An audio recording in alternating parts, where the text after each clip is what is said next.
El sindicato entendemos que es importante que el sindicato, como sindicato sociopolítico que somos, abarque otras facetas y no exclusivamente la laboral. Y desde luego tenemos claro que no vamos a dejar de organizar cosas como esta o como otras que entendamos que sea necesaria. Y esta en este momento, pues así lo entendimos y así la hemos traído, ¿no? Espero que por lo menos para los que estéis aquí la jornada sea lo más agradable posible, que seguro que sí, porque los ponentes que tenemos esta tarde aquí pues son realmente tres personas que conocen de lo que van a hablar, probablemente, si no los que más, de los que más saben ahora mismo en el panorama, y desde luego que será bastante interesante. Sin más, os dejo a Ignacio que os presente un poco la fundación y el porqué y esta jornada de esta tarde y todas estas cosas. Así que bueno, espero que lo disfrutéis y que lo disfrutemos todos. Vale, pues gracias, Rubén. Bueno, pues buenas tardes. Para no darnos golpes de pecho, esta es la cuarta edición que hacemos el Otoño Sindical. Quiere decir que es un programa que ha funcionado durante 3 años, estamos en el cuarto, ¿no? A veces uno no sabe muy bien acertar con el momento en el que situar este tipo de actividad, y hemos hecho experimentos diversos. A veces hacíamos mañana, tarde y noche, a veces solo mañana, ahora decidimos hacer solo tarde. Bueno, hemos ido tanteando, pero ha funcionado. Hemos estado con este programa en las 9 capitales de provincia hasta la fecha, de Castilla y León, y nos quedaban colgadas 3 ciudades importantes en todos los sentidos de la comunidad, con dirección sindical incluso, ¿no? Con órganos constituidos, y esto pues había que, evidentemente, darle presencia también en nuestras actividades. Por eso este año decidimos rematar el programa del Otoño Sindical en Aranda de Duero, en Miranda de Ebro y en Ponferrada.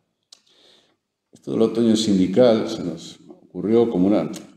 Antiguamente se hacía mucho esto de las escuelas de verano, donde se utilizaba el verano para aprender de otra manera, ¿no? De manera aparentemente más relajada. Y siguiendo aquel modelo de las escuelas de verano, a nosotros nos ocurrió lo del otoño, porque el otoño era una estación muy sindical, por aquello del otoño caliente, ¿no? Desde la época en Italia se acuñó este término, precisamente como motivo de movilizaciones, no recuerdo el año ahora, y siempre te preguntan, y le preguntarán cómo viene el otoño, ¿no? Este año, porque siempre se prevé que sindicalmente es un tiempo agitado. Nosotros agitamos las neuronas. Lo que pretendíamos nosotros era agitar un poco las neuronas e inducir a los compañeros y compañeras del sindicato a pensar un poco o a compartir pensamiento con terceras personas que nos ayudaran sobre asuntos que desde nuestro punto de vista de la Fundación resultan trascendentales para cualquier persona afiliada a este sindicato, para cualquier trabajador o trabajadora, para cualquier ciudadano en general. El primer año que estuvimos hablando de mujeres y sindicalismo. El año, no sé si fuese el previo en que estalló el 8M, para entendernos. Bueno, pues era un asunto al que había que acudir y pensar sobre él. Y nos acompañó Begoña San José, ya en aquella edición estuvimos en Burgos. El siguiente año hablamos de la sociedad del desconcierto, este mundo en el que vivimos y que, viendo esta sala, nos lleva a desconcertarnos, por ejemplo, ¿no? Sin duda. ¿Qué pasa en este mundo nuestro donde qué tenemos que hacer que no nos enganchan este tipo de cuestiones? El sindicato nos llama a algo y, como decía Aitana Castaño el otro día en León, la periodista asturiana, decía: si el sindicato me dice a las 5 de la tarde que tengo que estar en una jornada en Aranda de Duero, se está. Porque hay disciplina de clase, además de conciencia de clase. Esto es importante.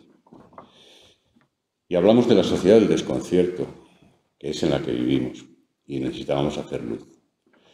El año pasado lo dedicamos a ver cómo maridaban estos términos a veces confusos y enfrentados, que era trabajo, política y sindicalismo.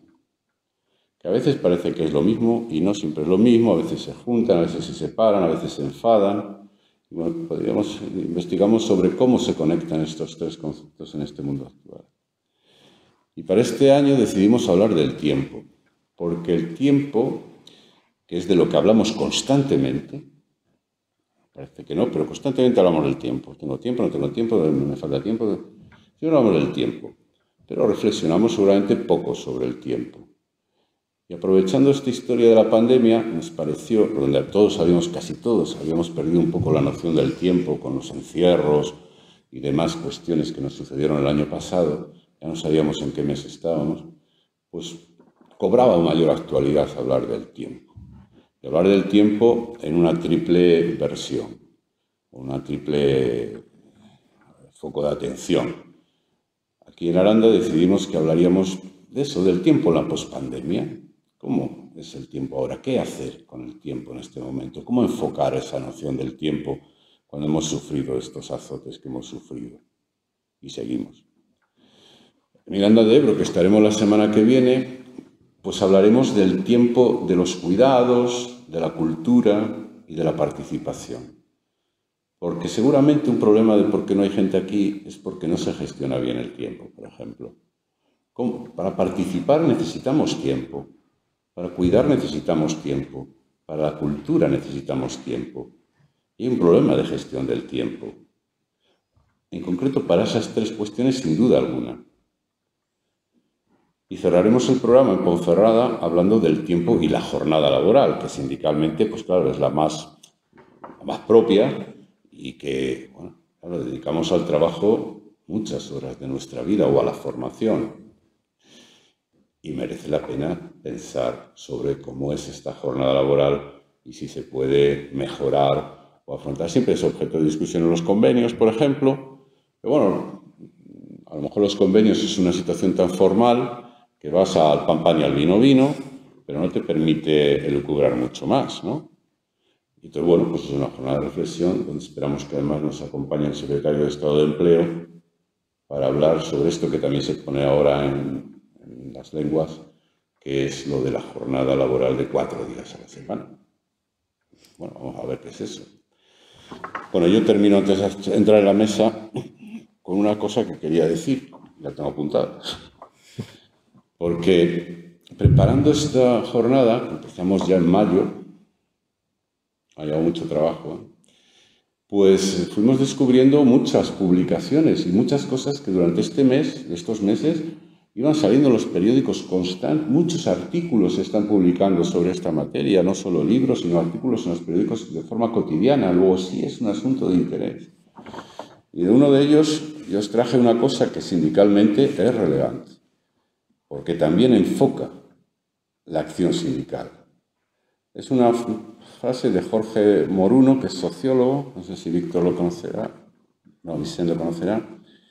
Dice lo siguiente, dice, si la ciudadanía del siglo XX, muchos de nosotros y nosotras, se vinculó con el derecho al trabajo, que era la primera razón de ser de muchas cuestiones sindicales, si la ciudadanía del siglo XX se vinculó con el derecho al trabajo, la del siglo XXI tiene que hacerlo con el derecho al tiempo, el derecho a vivir con dignidad como algo garantizado al margen de la situación laboral.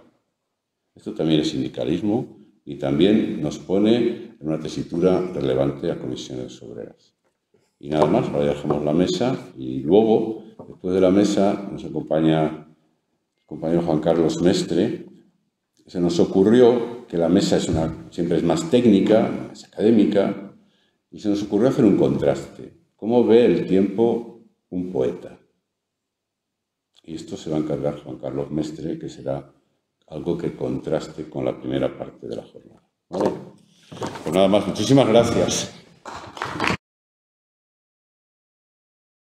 Pues muchas gracias a las personas que estáis aquí y a las personas que en algún momento, en algún tiempo, nos podrán seguir en YouTube, que bueno, pues vamos a asumir que parte de esta pospandemia es el consumo de este tipo de actividades en el momento en que se pueda, en casa o donde se considere oportuno. Pensemos eso.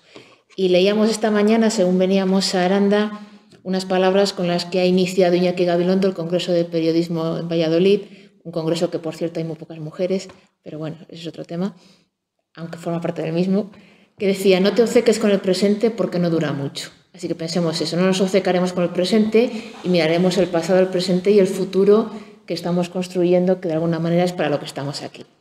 La mesa que tenemos hoy está compuesta por Begoña San José, Vicent Borràs y José Luis Casero. Si os parece, en la medida que vayan hablando cada uno, cada una, les voy presentando y así, bueno, pues les conocemos un poquito más según vayan interviniendo. En primer lugar va a hablar Begoña San José. La idea que les hemos transmitido es que hablen un poco desde sus diferentes perspectivas, en torno a 20 minutos, y después, si puede ser, pues tendremos un ratito de coloquio entre todas las personas que estamos aquí presencialmente para charlar un poco en torno a los temas que nos sugieran. En el caso de Begoña San José, es licenciada en Derecho y secretaria interventora de Administración Local durante prácticamente 30 años fue. Ha sido secretaria confederal de la Mujer de Comisiones Obreras, de hecho ha sido la primera secretaria confederal de la Mujer, subdirectora de la Mujer de la Comunidad de Madrid, concejala por Izquierda Unida del Ayuntamiento de Madrid, presidenta del Consejo de la Mujer de la Comunidad de Madrid, activista también entre el año 87 y 2020 del Fórum de Política Feminista y de plataformas como la 7N contra las violencias machistas, además de la CEDAW de Estambul, Beijing. En la actualidad participa en Feministas por el Cambio Social, en la plataforma Impacto de Género Ya, en la que trabajan cuestiones relacionadas con la economía y presupuestos públicos, y en el Consejo de Desarrollo Sostenible. Bueno, como veis, una trayectoria muy intensa y muy marcada por el tema, de hecho, que va a desarrollar hoy. Además, en los últimos tiempos ha participado en la Mesa del Cuidado del Ministerio de Igualdad, que ha coincidido, de hecho, con José Luis Casero. Un día. Un día, pero seguro que ha sido muy intenso y el tiempo ha pasado volando, pero esperemos que sirva para algo. Así que, sin más, pues empezamos, si os parece, con Bego. Pues gracias, María Luisa, gracias, Javier, Rubén, gracias a todas vosotras y vosotros. Bueno, impone un poquito este auditorio, pero el tema es magnífico. A mí, cuando me lo dijo María Luisa, el tema del tiempo, le dije, jolín, si es que todo el movimiento sindical empezó por aquello, ¿no?, de la reivindicación de 8 horas que se decía entonces, 8 horas para el trabajo, 8 horas para el descanso, y unos dicen 8 horas para la vida, otros dicen 8 horas para el estudio, que también a mí eso siempre me ha llamado mucho la atención. Pero en cualquier caso el tiempo es pues, menos elástico que el dinero, es decir, tú puedes tener una riqueza así o así, pero todas las personas de la Tierra vivimos con 24 horas al día. Y lo que podemos hacer, o sea, para lo que nos sirve la vida, está comprimido en esas, o sea, que me parece súper importante. Más siempre porque, bueno, es el tema que, por lo que ha hecho Javier, va a ser el que se va a hablar en Ponferrada, ¿no?, en el último día, que yo, bueno, percibo como que se habla poco de la jornada de trabajo en el ambiente que me es más cercano, ¿no? Bueno, yo lo que os quiero un poco plantear es que el tiempo, desde el punto de vista de la igualdad de las mujeres y hombres, es ahora mismo el tema central para la Organización Internacional del Trabajo. Entonces, eso está en los Objetivos de Desarrollo Sostenible de Naciones Unidas y en menor medida en la Estrategia Española de Desarrollo Sostenible, y en esa mesa en la que estamos José Luis y yo, pues bueno, ha habido nada más que una primera reunión y no ha salido mucho, pero se entiende que va a ser un tema importante. O sea, durante décadas, desde mediados del siglo XX, el movimiento feminista ha planteado que no solamente producen bienes y servicios el mercado y el Estado, es decir, las empresas y el Estado, sino que también en las familias, en el trabajo doméstico no remunerado, también se producen bienes y servicios que son imprescindibles, ¿no?, para el funcionamiento de la vida y de la sociedad. Eso lo recogió Naciones Unidas en el 1995, en la Cuarta Conferencia Mundial de la Mujer, diciendo que había que hacer estadísticas para ver el tamaño y el reparto del trabajo no remunerado. En honor a la verdad, alguna gente quiso ir más allá, por ejemplo, María Ángel Durán, midiendo no solamente el tiempo de trabajo no remunerado y cuánto era de hombres y mujeres, sino también el valor, para ver cómo se podía convertir trabajo no remunerado en trabajo remunerado. Bueno, ahora mismo el asunto del valor ha quedado un poquito al margen, como intentaré explicar, ¿no? Entonces, o sea, la traducción práctica de eso que se acordó en el año 95 son 2 indicadores estadísticos que están también muy precarios, ¿no? Y uno es el de las horas dedicadas cada día por mujeres y hombres, en principio por todo el conjunto de las mujeres, el conjunto de los hombres, al trabajo no remunerado de cuidados en la familia.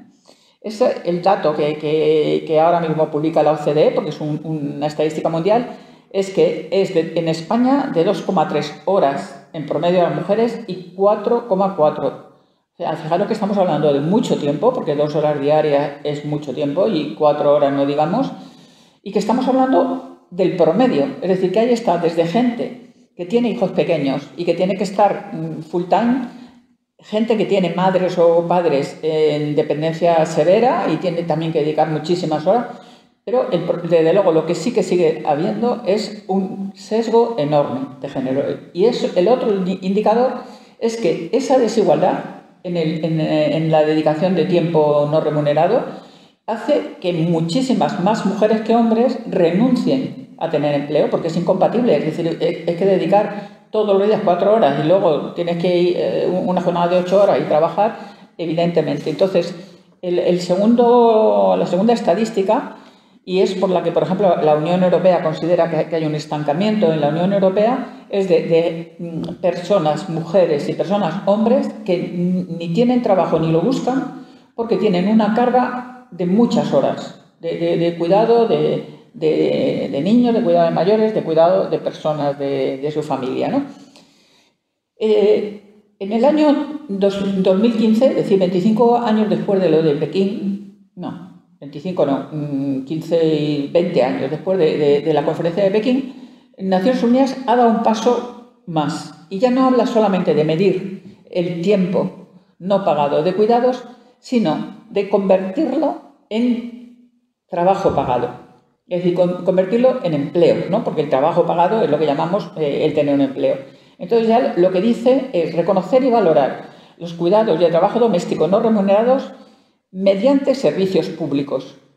O sea, no sé si lo explico, pero vamos, es un salto de gigante. Porque antes era simplemente medir, es decir, tú estás escasa de tiempo, tú estás sobrada de tiempo, pero no hacer. Y ahora, en cambio, es crear servicios que sustituyan, ¿no? Eso lo han desarrollado tanto ONU Mujeres como la OIT. Yo diría que más la OIT todavía, porque al fin y al cabo es la Organización del Trabajo, ¿no?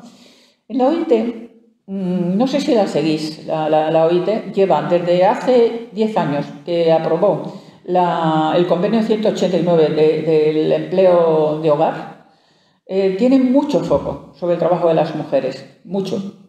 Y entonces la explicación que ahora da es que hay un estancamiento de la igualdad en el empleo, que hasta ahora lo único que medía la OIT era trabajo pagado, trabajo remunerado, tanto autónomo como asalariado, principalmente asalariado.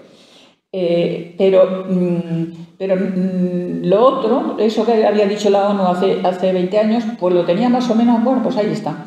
Pero en cambio ahora ha puesto mucho el foco ahí, porque ha dicho que ahí es donde está la clave de la desigualdad en el empleo. Dice, llevamos 2 décadas, llevamos 20 años, que no se avanza sustancialmente en la igualdad de las mujeres en el empleo. Y el hándicap, lo que lastra cualquiera de las medidas, de las políticas que se ponen, es precisamente esta, del tiempo, de la diferencia en el tiempo. Y fijaros el dato que da, que en 20 años solamente ha disminuido la brecha, esas 2 horas que yo decía antes de diferencia entre hombres y mujeres, solamente ha disminuido en 7 minutos en 20 años. Eso es a nivel mundial, vamos, en España yo creo que ha sido un poco mejor, pero no muchísimo más, ¿eh? Y entonces dice, así no podemos continuar, no podemos esperar estos 210 años para la igualdad de las mujeres. Da tiempo de que se mueran de asco millones y millones de mujeres, ¿no? Entonces dice que la alternativa que pone en manos, porque es una alternativa costosa, o sea, no es una cosa que, va el Consejo Feminista, aprueba una ley, la publica en el BOE y ya magia potasia, ¿no? Entonces, por eso dice que gobiernos, empleadores y sindicatos, también es que son las tres, la composición de la OIT es esa, gobiernos, empresarios y sindicatos, ¿no?, que tienen que conseguir la igualdad afrontando el reconocimiento, la reducción y la redistribución urgente del trabajo de cuidados no remunerado entre hombres y mujeres, así como entre las familias y el Estado. O sea, no es solamente decir buenos consejos, oye, poneros en casa, de acuerdo, tal y cual, sino que el Estado entra ahí a aligerar la la carga de cuidados mediante servicios públicos, ¿no? Entonces, la alternativa en la que pone el énfasis, es cierto, yo me imagino que José Luis, por ejemplo, va a hablar más propiamente del tiempo, porque al fin y al cabo, además es el lema de esta jornada, ¿no? Pero lo que pone muchísimo la OIT, el énfasis, es en que hay que duplicar la oferta de servicios de educación, sanidad y servicios sociales, especialmente los de atención a la dependencia, que hay que duplicar la cobertura para aligerar una cantidad de horas de trabajo no pagado que en el caso de España son 130 millones de horas al día. Está muy cuantificado, hay un montón de datos, además país por país, dentro del informe de la OIT, ¿no? Entonces dice, hay que hacer un pacto social porque hay que duplicar también la financiación. Es más el aumento en empleo que el aumento en dinero, porque son muy intensivos, o sea, sanidad, educación, servicios sociales son muy intensivos de empleo. No sé si me explico, que con el mismo dinero generan más empleo que otros sitios donde hay que invertir en máquinas, en tecnología o sea, hay que hacer una inversión mayor, ¿no? Mientras que los servicios de cuidados son fundamentalmente empleo, son fundamentalmente personas haciendo trabajo, ¿no? Entonces, en el caso de España, lo que plantea es que habría que pasar de 2,7 millones de personas que actualmente trabajan en sanidad, bueno, actualmente no, en 2015, ahora ya hay 3 millones, educación, sanidad y servicios sociales, más las empleadas de hogar.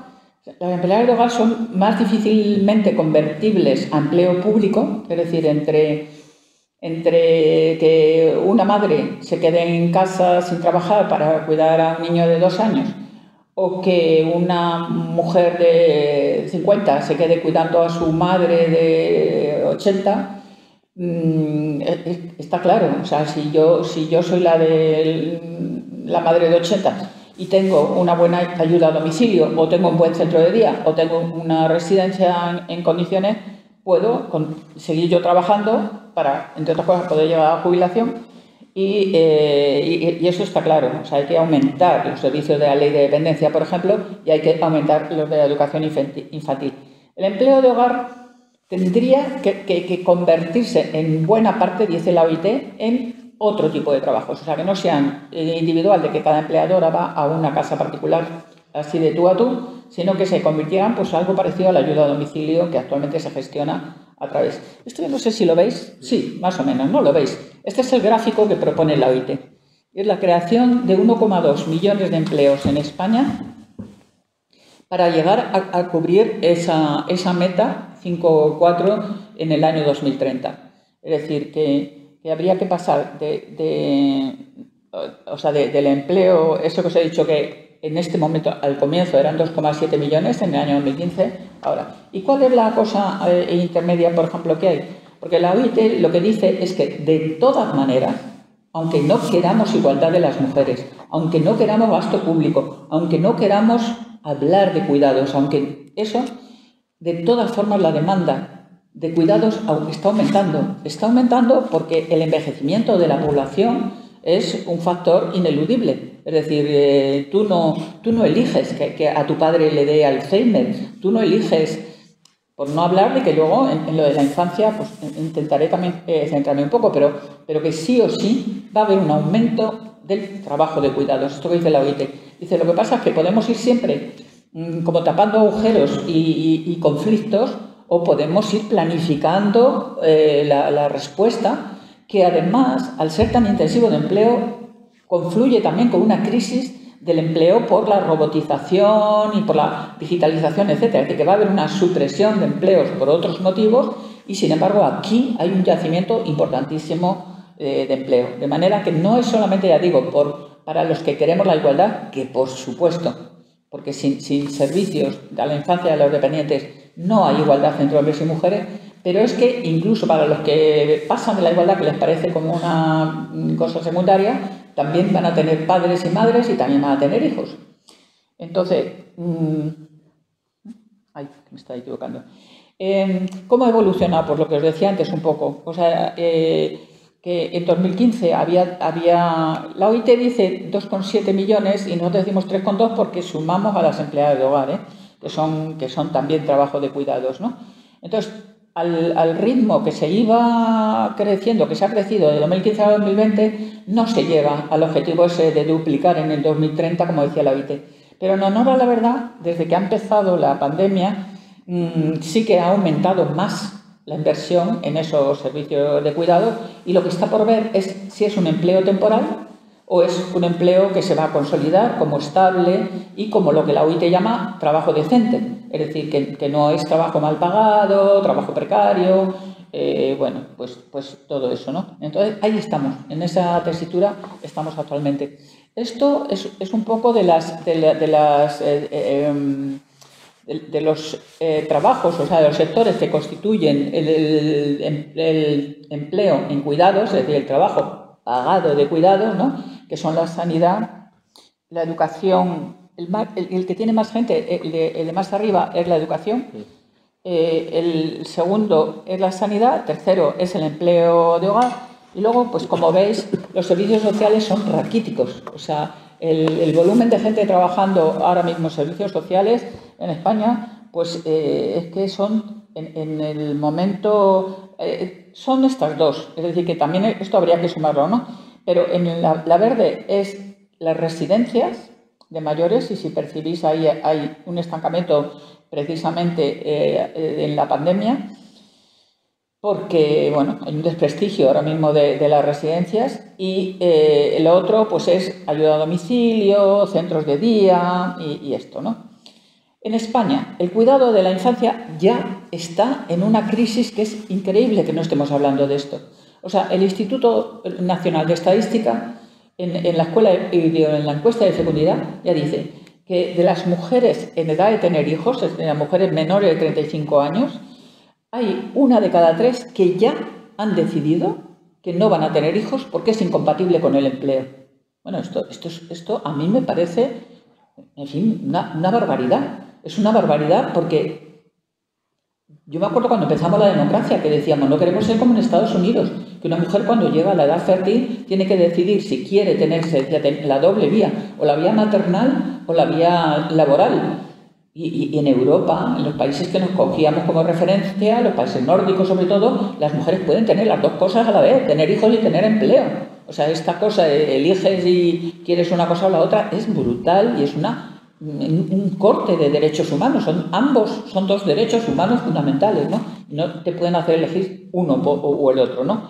Y luego, de hecho, pues es que hay una caída tremenda de la natalidad. También es cierto que en la pandemia ha bajado más, ¿no? Pero fijaros, un 6% de que ya teníamos 1,3 hijos por mujer.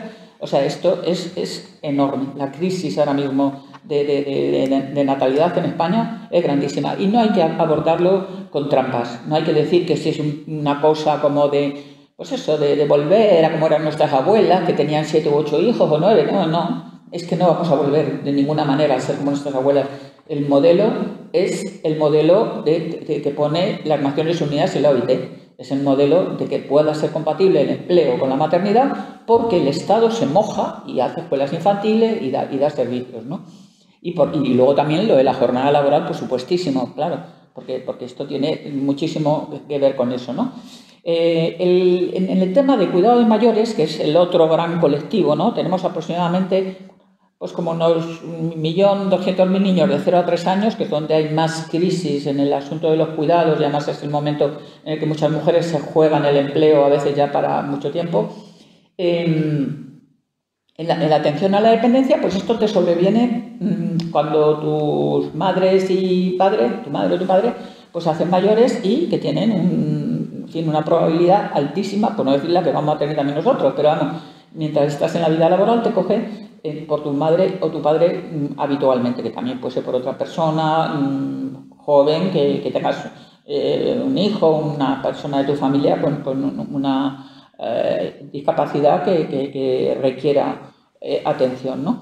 Entonces, en la dependencia yo creo que sí que por lo menos se ha abordado un poco más, por una parte un informe que ha hecho el Consejo Económico y Social, por otra parte que se ha creado una mesa de diálogo social en torno más o menos a lo que dice ese informe, y lo que viene a decir ese informe es que la cobertura es baja, que la financiación es insegura, es decir, que el Estado un año sube, otro año baja, que las comunidades autónomas están poniendo más de lo que según la ley deberían de poner, que no hay una ratio de cobertura. Yo, por ejemplo, no sé si fue con mi madre o con mi padre, que tenía, no, con mi padre, tenía un centro de día que lo pagábamos nosotros, o sea, porque no nos lo habían dado por la ley de dependencia, y de repente, pum, nos llama de la Comunidad de Madrid que nos da la dependencia, y nos la daban para que fueran 2 o 3 días por semana, y dijimos, bueno, ¿y qué hacemos los demás días? O sea, y decían, no, es que la orden que tenemos es que con una plaza en un centro de día tengamos unos que vengan, un usuario que venga el lunes, miércoles y viernes y otro que venga el martes y jueves. Digo, pero bueno, por favor, esto es como si dijéramos que los niños van al colegio, uno los lunes, miércoles y viernes y otro martes y jueves, con la particularidad de que los niños son más adaptables y las personas mayores que están ya ahí, es que eso les descoloca absolutamente. Aparte que a la familia, pero a ellos también les hace un daño tremendo, ¿no? El desorientarles de que hoy es lunes, mañana voy al otro lado, pasa. O sea, que es en la dependencia la cobertura es baja.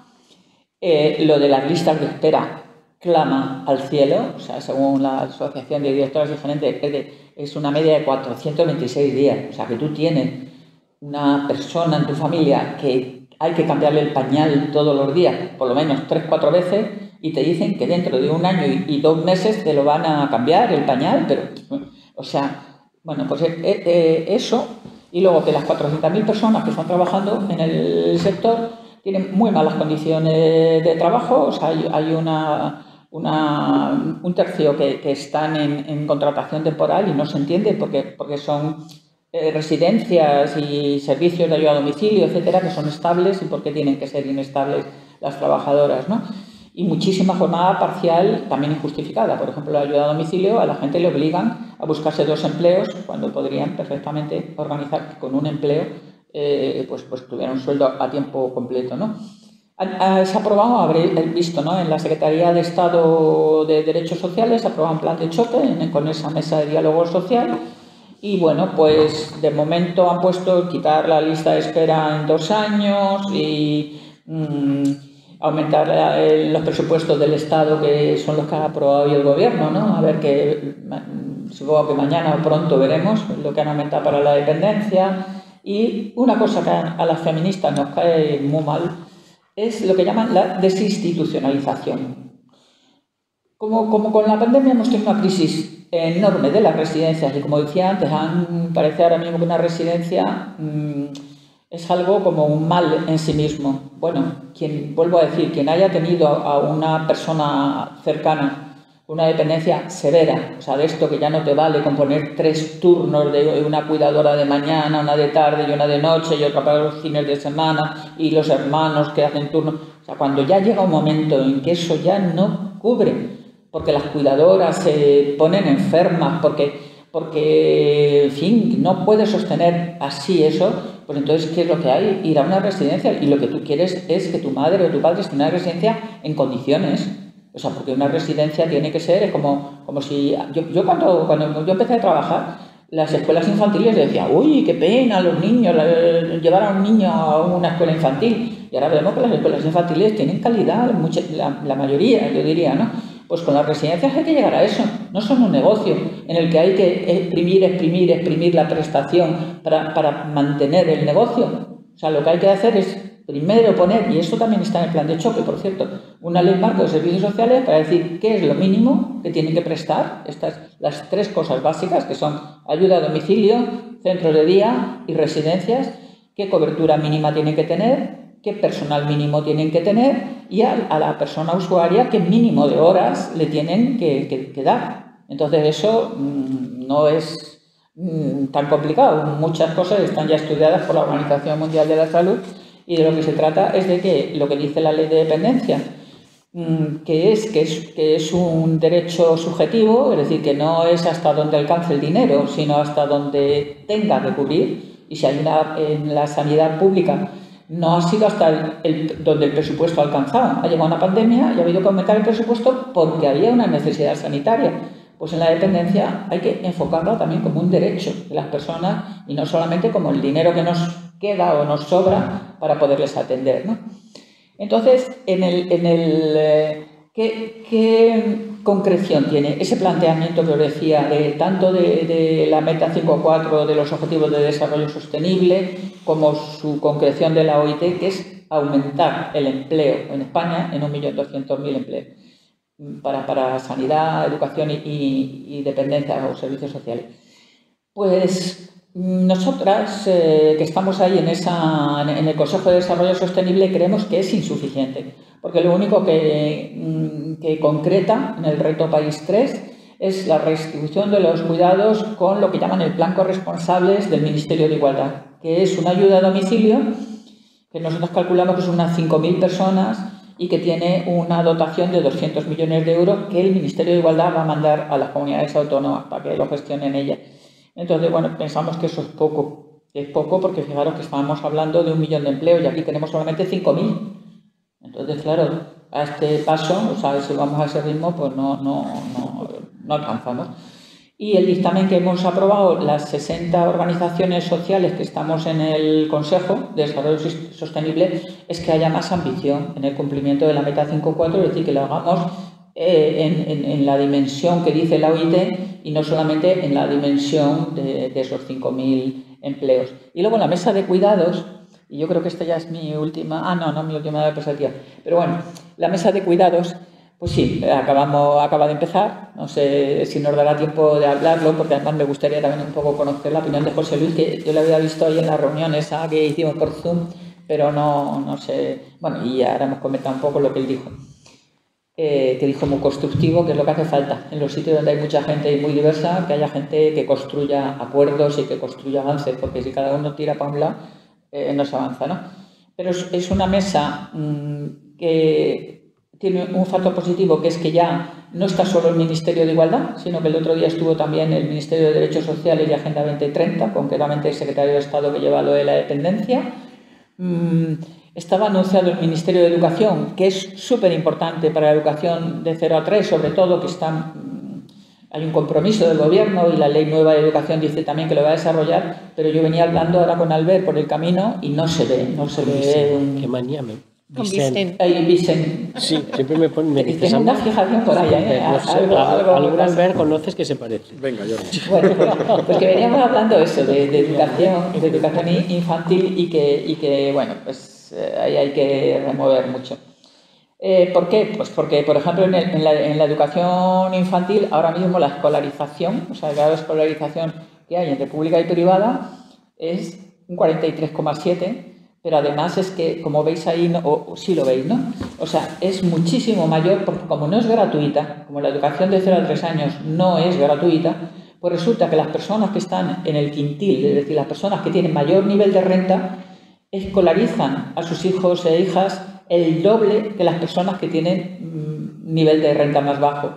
Y entre medias, además, hay muchísima gente, y esta es la declaración que oficialmente, vamos, la estadística que se hace, muchísima gente que no lleva a los niños a educación infantil por el dinero, es decir, porque le cuesta dinero y a lo mejor pues no, piensa que no le compensa. Entonces, claro, eso hay que... Porque ya no estamos hablando solo de la conciliación de las madres y padres. Está comprobadísimo, y ahora ya, así como os decía antes, que cuando yo tenía 20 y tantos años, las madres que llevaban niños a la escuela infantil, ¡ay, pobrecito, pobrecito! Ahora todo el mundo reconoce que los niños que van a la escuela infantil tienen mucho mejor rendimiento escolar y tienen mejor socialización. Es decir, que ya no lo hacemos solamente por la conciliación, que también sería un motivo legítimo, sino también por el propio desarrollo de las niñas y niños. Y pues ya. Que gracias, es que ha acabado así un poco raro.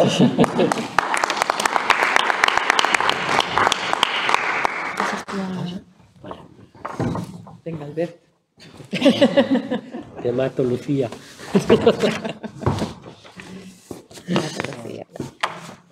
Bueno, pues a continuación, después de esta exposición que ha hecho Begoña, pues va a tener su turno Vicente.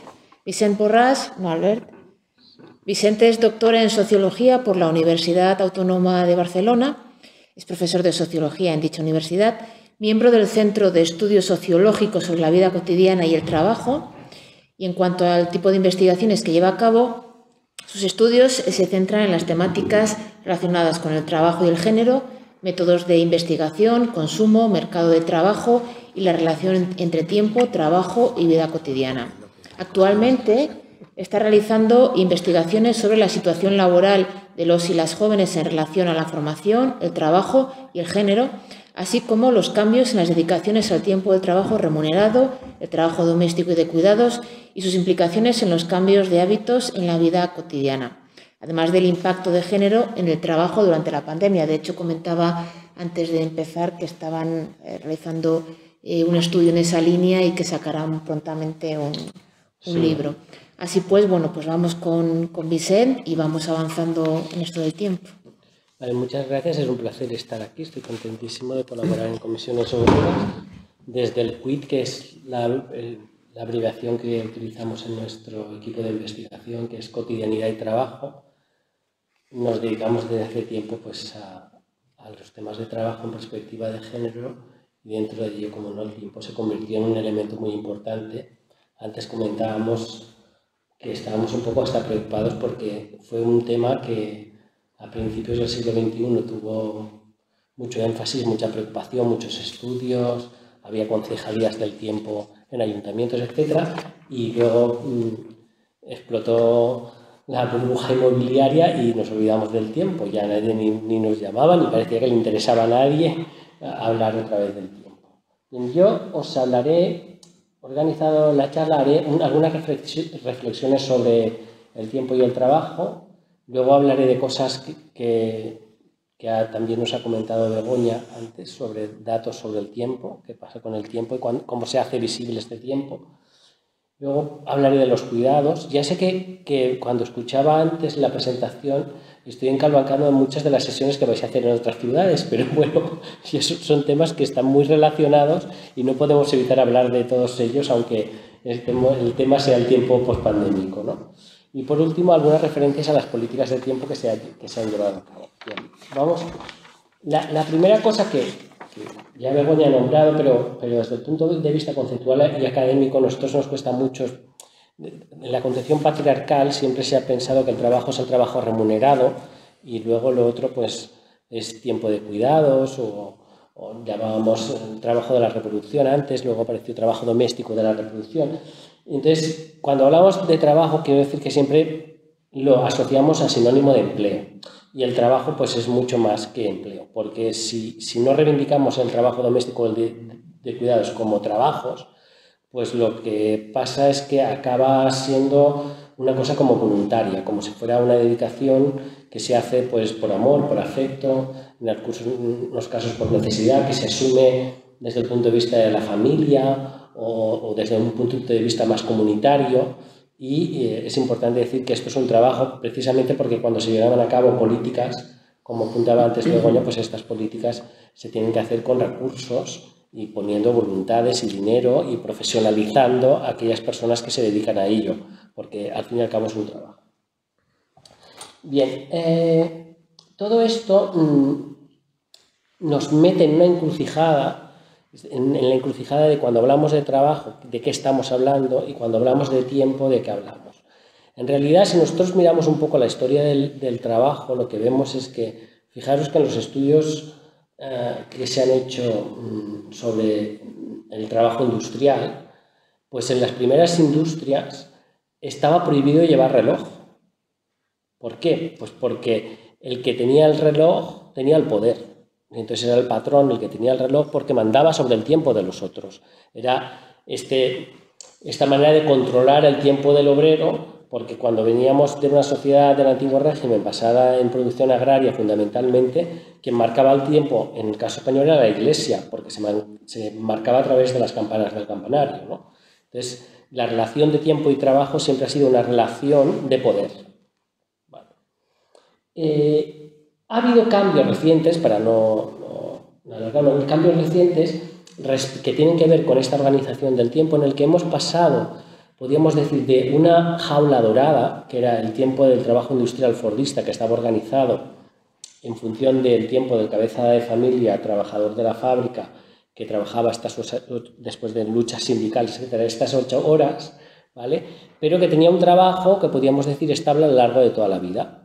Pero con los cambios, con las crisis de la ocupación, con los cambios de los sistemas productivos, etcétera, hemos pasado a una desregularización de estas jornadas y a una especie, como si dijéramos en el lenguaje más neoliberal, como de libertad, en el cual, pero una libertad que no confiere estabilidad, como si dijéramos la gente va consiguiendo trabajos y estos trabajos pues tienen horarios variables que cambian, que pueden ser de noche, de fines de semana, etcétera, como en la cual el tiempo parece que sea como un azar en función del tiempo del lugar de trabajo que ocupas, pues vas a tener un tipo de horario u otro.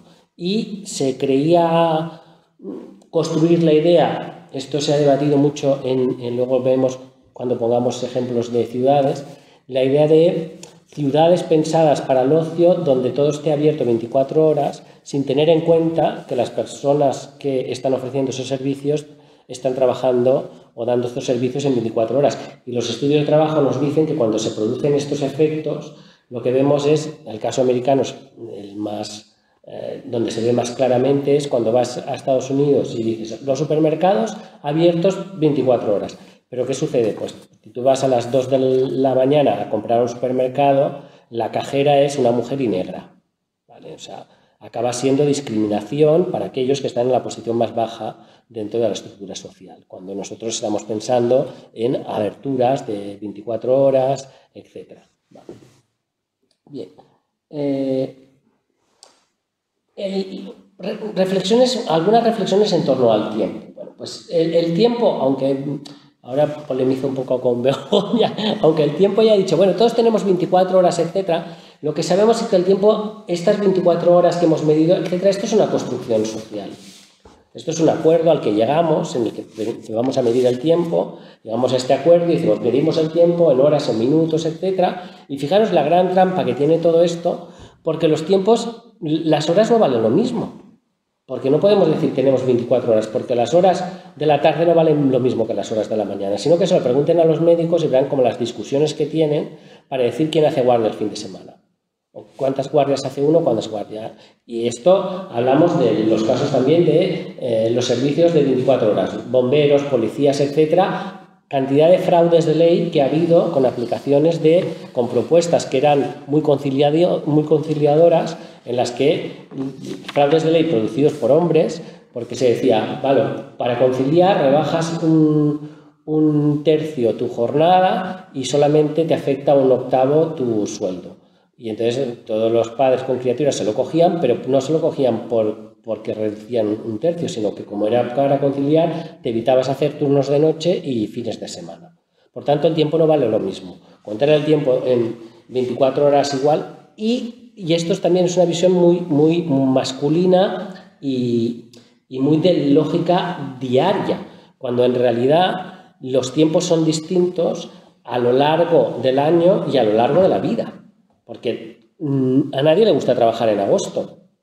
Mucha gente dice, qué bien, cuando te jubilas te puedes ir de vacaciones, en otros tiempos no sé qué. Pues resulta que va y la gente se quiere ir de vacaciones cuando todo el mundo está de vacaciones. Y más en una sociedad como la nuestra, que es profundamente gregaria. Porque muchas veces yo les digo a mis suegros, pero ¿para qué vais a comer fuera el fin de semana? Iros un lunes, vosotros que estáis jubilados. Pero ellos quieren irse el domingo. Porque es el domingo el día de irte, y dices, pero si puedes irte otro día. Y dices, bueno, pero es igual, pero nosotros, ¿por qué no queremos irnos el domingo? Siempre hemos ido el domingo. ¿Por qué? Porque somos una sociedad que en realidad organizamos los tiempos, etcétera, de una manera socialmente y vamos y hacemos las cosas cuando todo el mundo quiere hacer esas cosas. Decía, pues si abrimos los cines a las 12, pues es que a las 12 de mediodía nadie quiere ir al cine. Y cerraron. ¿Vale? Por tanto, los tiempos son sociales, tienen componentes subjetivos y están marcados por género y por clase. Bien. La importancia del tiempo en clave de género es fundamental. ¿Por qué? Porque es la única medida que nos permite, lo decía Begoña antes, nos permite contabilizar todo este trabajo que realizan las mujeres, que como no era salarizado, pues no lo podíamos contabilizar, pero si nosotros lo medimos en tiempo, pues al menos tenemos una medida que nos los permite comparar con el otro tiempo de trabajo, que es el tiempo y este es el gran problema, que se le da verdaderamente valor social. ¿Vale? Y aquí está una clave de las dificultades de llevar políticas de tiempo, porque el tiempo que todo el mundo valora es el tiempo del trabajo remunerado.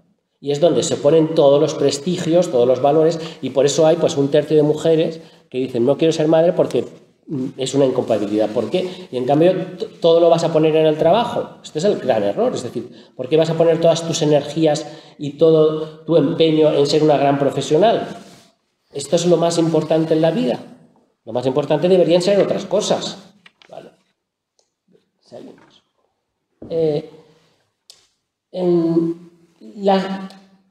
Algunas de las insatisfacciones de la medida cuando queremos contar el tiempo de manera cuantitativa es porque hay muchas cosas que son muy difícilmente medibles. En los estudios de las encuestas del tiempo en Estados Unidos, recuerdo yo que estuve analizándolas y había una pregunta que nosotros no la poníamos en las encuestas españolas ni europeas, que era el tiempo de teléfono. Yo pensaba, ¿pero esto qué es el tiempo de teléfono? Pues es que era una medida para medir el tiempo de gestión. El tiempo de gestión del trabajo familiar. Porque claro, ahora cada vez más terciarizamos o externalizamos muchos trabajos, ¿no? Pues con comida a domicilio, pues llamo para tal. Y entonces era pues ya mucha llamada de teléfono para gestionar muchas cosas. Y decías, bueno, este es un tiempo que está utilizando alguien y que parece que no lo estás contabilizando, ¿no? Luego también el significado subjetivo que le damos al tiempo. Claro, si nosotros le damos al tiempo la importancia del trabajo remunerado y lo que haces en el trabajo, yo recuerdo ver a un profesor de universidad que había sido padre en la universidad con una mochilita y con su hijo, y le preguntó, ¿qué haces? Y dice, pues estoy haciendo de canguro. Y otra compañera de trabajo dice, no se lo digamos a su mujer, que también era profesora de universidad, porque lo va a matar. Porque claro, ¿cómo puedes decir que estás haciendo un tiempo de canguro cuando estás con tu hijo? No lo diría nunca una madre. ¿Por qué? Pues porque para muchos hombres, durante mucho tiempo, el tiempo de cuidado de los hijos ha sido un tiempo vacío, sin sentido, ¿vale? O sea, aquí se ha puesto la fotografía que la encontré en internet de este señor, pues que está dándole el bibe mientras está con el ordenador, ¿no? Como diciendo, pues el trabajo importante es allí trabajar y le enchufo el biberón para que se calle un rato, ¿vale? Bien. Los datos de las encuestas. Datos de las encuestas, antes nos hablaba Begoña de los datos a nivel mundial, pues los datos en España, os tengo que decir que los datos son antiguos porque la última encuesta que tenemos del tiempo es del 2010, o sea, a ver si se decía que se está haciendo el trabajo de campo, pero estuvo interrumpido por la pandemia, no sé si van a hacer el trabajo de campo ya de una encuesta, teníamos 2002-3 y tuvimos 2009-10, pero 2009-10 lo que tenemos es, pues, ellos 2 horas y 28 minutos al tiempo del trabajo doméstico y cuidados, que bueno, un compañero mío de trabajo dice, yo no sé cómo habréis hecho la encuesta, pero yo te digo que si los hombres dedicaran de media 2 horas y 28 minutos, bueno, las mujeres nos ponían en un pedestal, ¿vale? Pero en cambio ellas, pues 4 horas 25. Sí que ha cambiado, o sea, nosotros hicimos un estudio en el que comparamos los datos del 2002 con el 2009-2010. Hay que decir que tuvimos que hacer una selección, comparábamos parejas de doble ingreso y tuvimos que hacer una selección que estuvieran los dos trabajando, porque lo que pasaba es que la muestra nos disminuyó mucho porque una era en pleno crecimiento económico y luego en plena crisis. Con lo cual solamente cogimos los 800, una muestra de 800, que eran los que habían mantenido como el trabajo, ¿no? Generacionalmente lo que vimos, porque los primeros datos lo que nos mostraban es que las mujeres habían disminuido 20 minutos y los habían aumentado exactamente los 20 minutos los hombres. Y decíamos, aquí pasa algo, esto es una revolución, porque lo veíamos. Y hay como 2 errores. Primero, pensar que esto del trabajo doméstico y el trabajo de cuidados es una cuestión de vasos comunicantes. Esto ha sido un error también desde el feminismo de pensar que si no lo haces tú, pues no lo hará él. Y si cuando lo hace él, pues lo haces tú, si eres una mujer, ¿no? Pues esto no va así. ¿Por qué? Porque los trabajos se construyen socialmente. Entonces la importancia sobre el trabajo, etcétera, no es... El tiempo de trabajo no es un tiempo estático que dices, bueno, hacer este trabajo implica este tiempo y dentro de 10 años va a implicar el mismo tiempo. No. ¿Por qué? Porque lo que nosotros hemos visto es que hay una incorporación, es decir, hay hombres que entran al trabajo doméstico y sobre todo hay hombres que entran al trabajo de cuidados de criaturas, porque el trabajo de gente adulta dependiente es invisible, ¿vale? Numéricamente, en las encuestas del tiempo hablo. Lo que vemos es que ellos aumentan, como que duplican o triplican el tiempo de cuidado de las criaturas, pero ellas aumentan más. ¿Por qué? Porque hay pocos, son muy deseados, y entonces todo el mundo quiere estar con los niños. ¿Vale? Y con lo cual, lo que acaba haciendo no es que haya un reparto de trabajo, sino que es más tiempo de dedicación a las criaturas. Y os tengo que decir, nunca en la vida hemos dedicado tanto tiempo al cuidado de las criaturas como ahora. Y tampoco es que haya salido mal el mundo, entre comillas, si no les dedicáramos tanto, ¿vale? Es decir, hay una hipermaternidad, hiperpaternidad increíble, ¿vale? Bien. En cambio, al trabajo productivo la diferencia es mucho menor. Ellos 1 hora y algo más. Lo que vemos en los estudios es generalmente que las mujeres disminuyen cuando son madres el tiempo a lo doméstico y al trabajo remunerado, y aumentan al de cuidados, y los hombres al revés. Los hombres aumentan el tiempo de dedicación al trabajo remunerado y disminuyen el tiempo de trabajo doméstico. Por tanto, siempre la maternidad penaliza a las mujeres, ¿vale? Pero esto es más complicado de decir, bueno, ¿qué vamos a hacer? Y otra cosa que también, yo si me enrollo mucho, me cortas, ¿vale? Sí, otra cosa porque quería decir muchas cosas, otra cosa que también sucede es que hemos bajado el estándar, que esto puede ser bueno o malo, no sé, hemos bajado el estándar de bienestar doméstico. Es decir, esto, pues las mujeres de la sala que son más de 50 años lo verán claramente, y las más jóvenes pues también.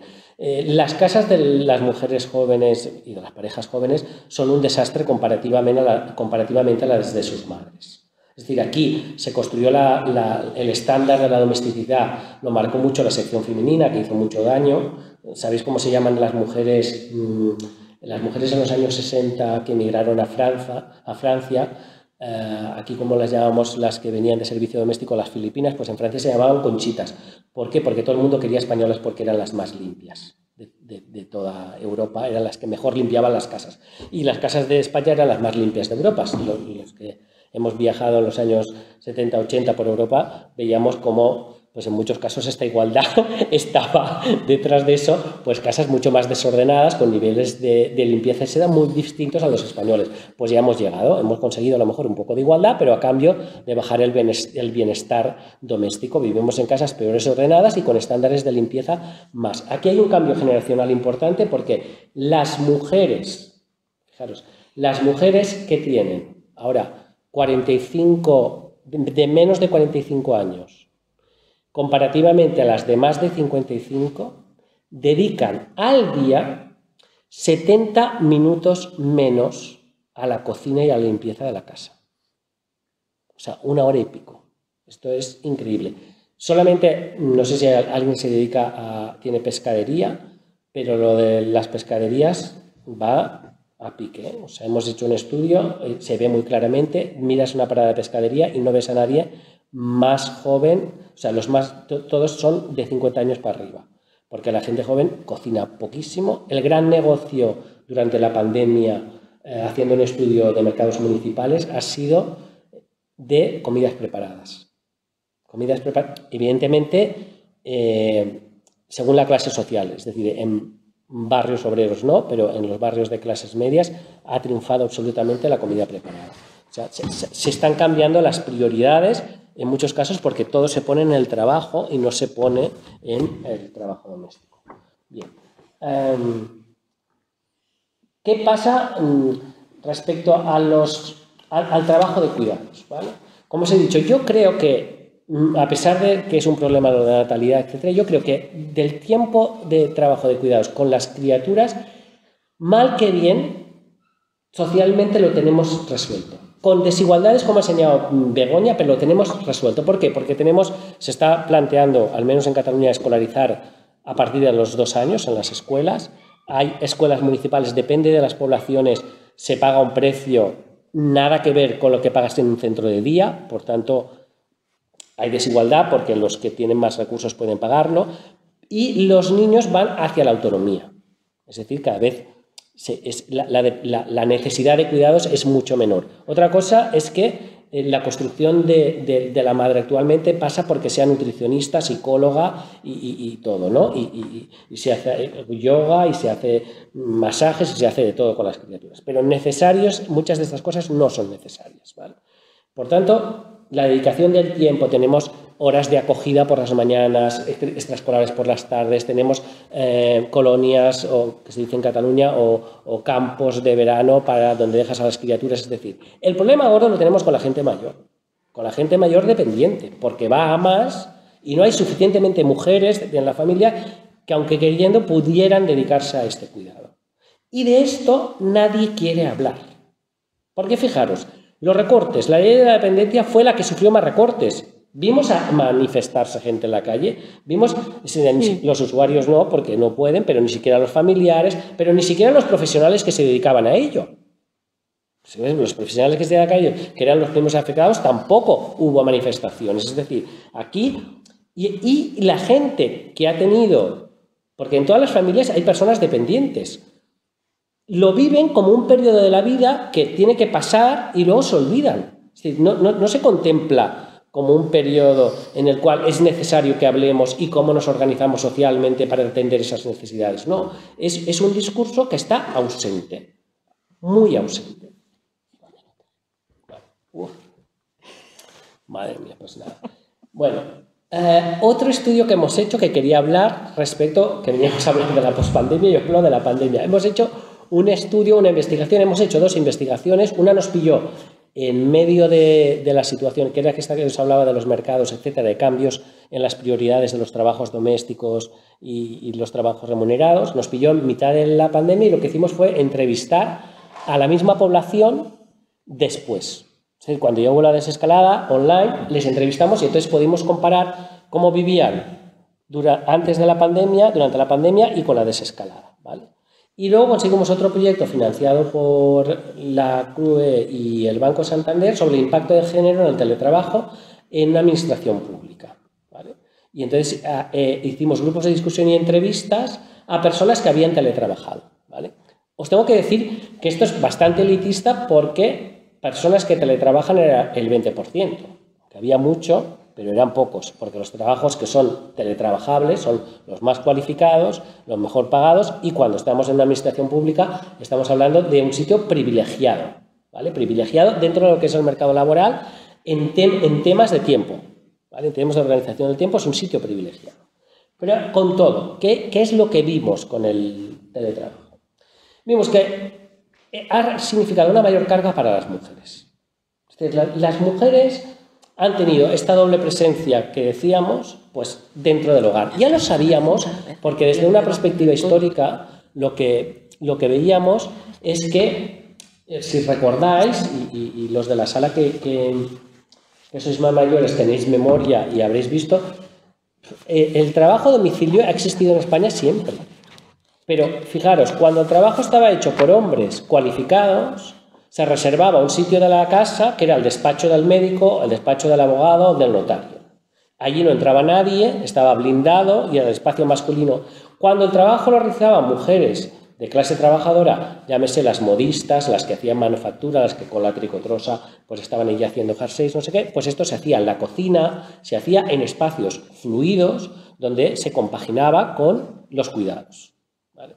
Esto es la historia del trabajo. ¿Qué ha pasado con el trabajo? Pues ya lo tenemos. En la primera foto que os había puesto, pues veíais la mujer con el ordenador que está con los niños, etc. Lo que hemos visto es los hombres teletrabajando, aunque haya niños en el hogar, no los perciben ni los viven como una invasión. Es decir, que yo estoy teletrabajando y el niño tiene que estar ocupado, pues que mire la tele. Si el niño mira 4 horas la tele, el hombre no le crea ningún problema, porque él tiene una reunión muy importante. Pero en cambio la mujer lo vive fatal, porque está todo el rato tratando de decir, está demasiado tiempo en la tele, tengo que ponerle una actividad, voy, vengo.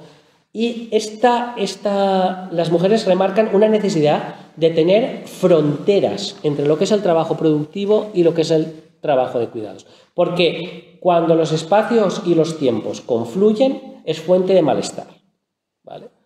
Los hombres, cuando asumen los cuidados, los serializan, es decir, los asumen y lo ponen dentro de su cuaderno, su división del tiempo. Es decir, ahora estoy trabajando. O sea, los que tenían, por ejemplo, cargas muy fuertes, que eran niños muy pequeños, y las mujeres tenían que teletrabajar a no sé qué, pues llegan al pacto de 2 horas trabajas tú, 2 horas trabajo yo. Ahora, pero ¿qué pasa? Que cuando ella está trabajando, sus 2 horas, los hijos la reclaman. Al hombre también lo pueden reclamar, pero a él le da igual. Cierra la puerta y dice, aquí no molesta a nadie. En cambio, ella esto lo vive mal. Y en muchos casos le puede más el cuidado y acaba cogiendo al niño, poniéndose en el regazo y estando en la reunión y diciendo, aquí tenéis a mi niño y yo estoy aquí teletrabajando, ¿vale? Hay un rayo de esperanza. ¿Cuál es el rayo de esperanza?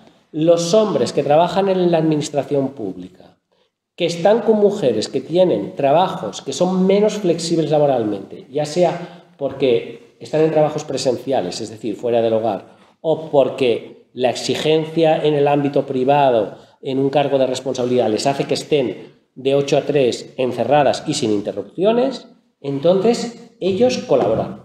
No colaboran, sino son hombres que llegan a tener la casa en la cabeza. ¿Por qué? Porque se tienen que preocupar de hacer la comida, de montar unas actividades para los niños, etc.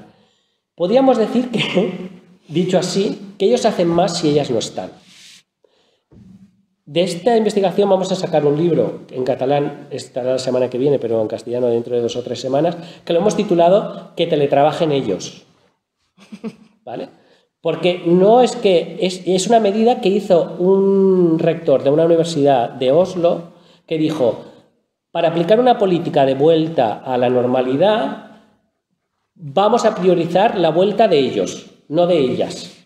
Era una política de género, porque que da la vuelta de ellas al trabajo, que ellos se queden en casa, porque cuando ellos están en casa, en ausencia de mujeres, los hombres hacen más trabajo de cuidados y más trabajo doméstico. Y entre otras cosas, nosotros, y ahora me remito, y con esto ya acabo, a un estudio que hicimos hace muchos años sobre la conciliación, que no me gusta ni la palabra, porque yo creo que es una trampa para las mujeres, en el que lo que veíamos era que los hombres no se implicaban más porque había una concepción de que el trabajo doméstico y la casa es un espacio femenino y la que manda, entre comillas, en ese espacio y regenta cómo se tiene que hacer ese trabajo, entre otros casos porque tienen la experiencia, por la tradición, etcétera, son las mujeres. Y los hombres son ayuda, son percibidos como ayuda. De tal manera que nos decían, es que yo, por ejemplo, nos dividimos la limpieza y yo me toca limpiar el baño y entonces, y ella le toca la cocina, pues ella limpia la cocina y yo no digo nada, pero es que cuando yo limpio el baño viene ella y me dice, aquí hay una sombra, aquí tal. Entonces, claro, dice, pues que lo haga ella, porque encima lo hago mal, ¿no?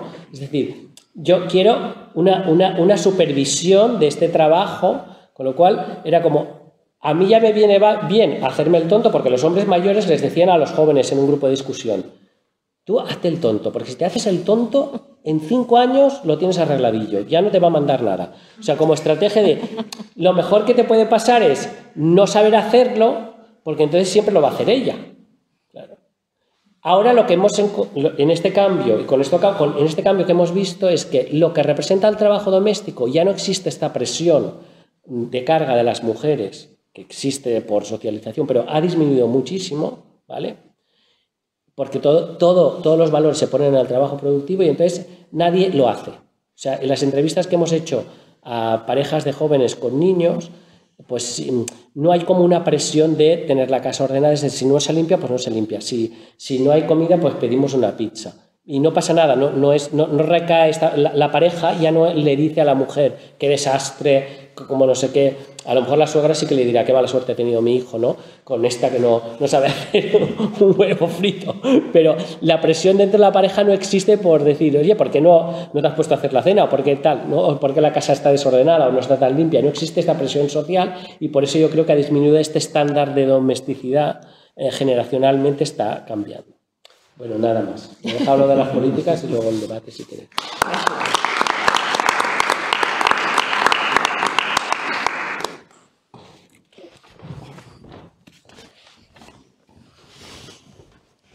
Bueno, pues finalizamos esta primera ronda, digamos, con José Luis Casero, que es licenciado en Derecho por la Universidad Complutense de Madrid.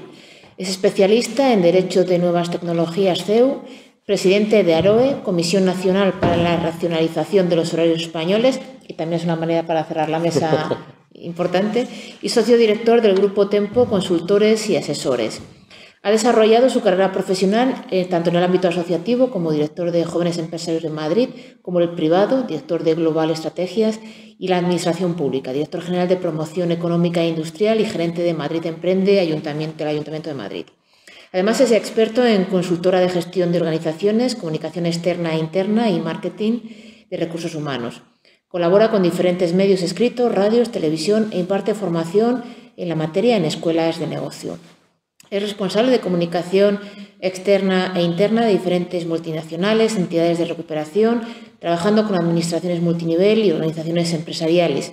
Además, como presidente de AROE, es miembro del Comité de Expertos del Gobierno para la Reforma Horaria en España y forma parte, como ya hemos citado antes, de la Mesa del Cuidado del Ministerio de Igualdad de España. Así que, bueno, pues os dejamos con José Luis. Gracias. No sé ponerme de pie, ¿me oís? Está sentado toda la tarde.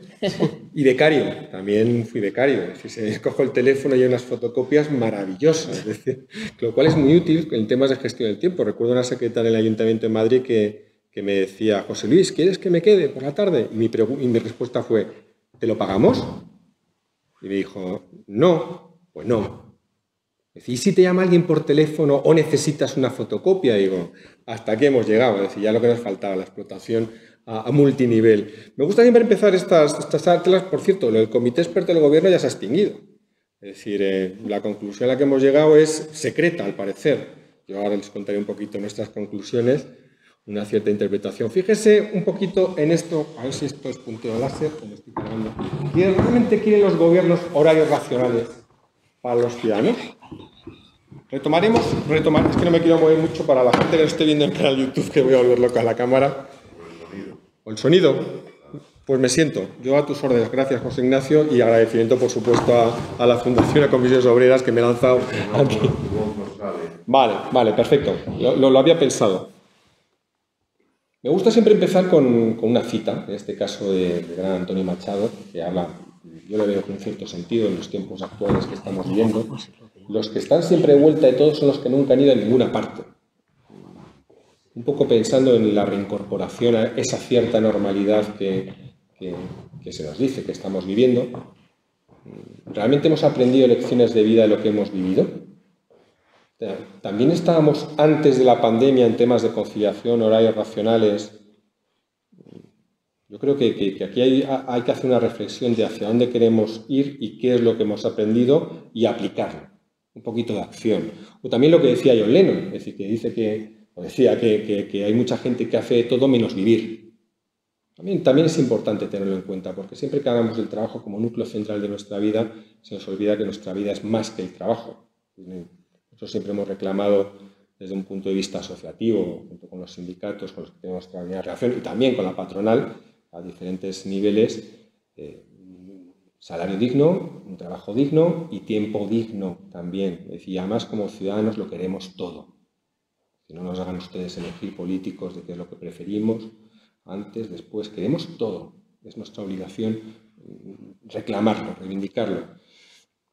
Y un poco volviendo a lo anterior, ¿realmente los gobiernos quieren estos temas de conciliación? Palabra en la que coincido con Vicente, es decir, nos ha costado tanto poner en la agenda política y en medios de comunicación que se hable de conciliación, porque si esto tiramos hacia atrás, hace 10 años, era un tema un poquito marginal.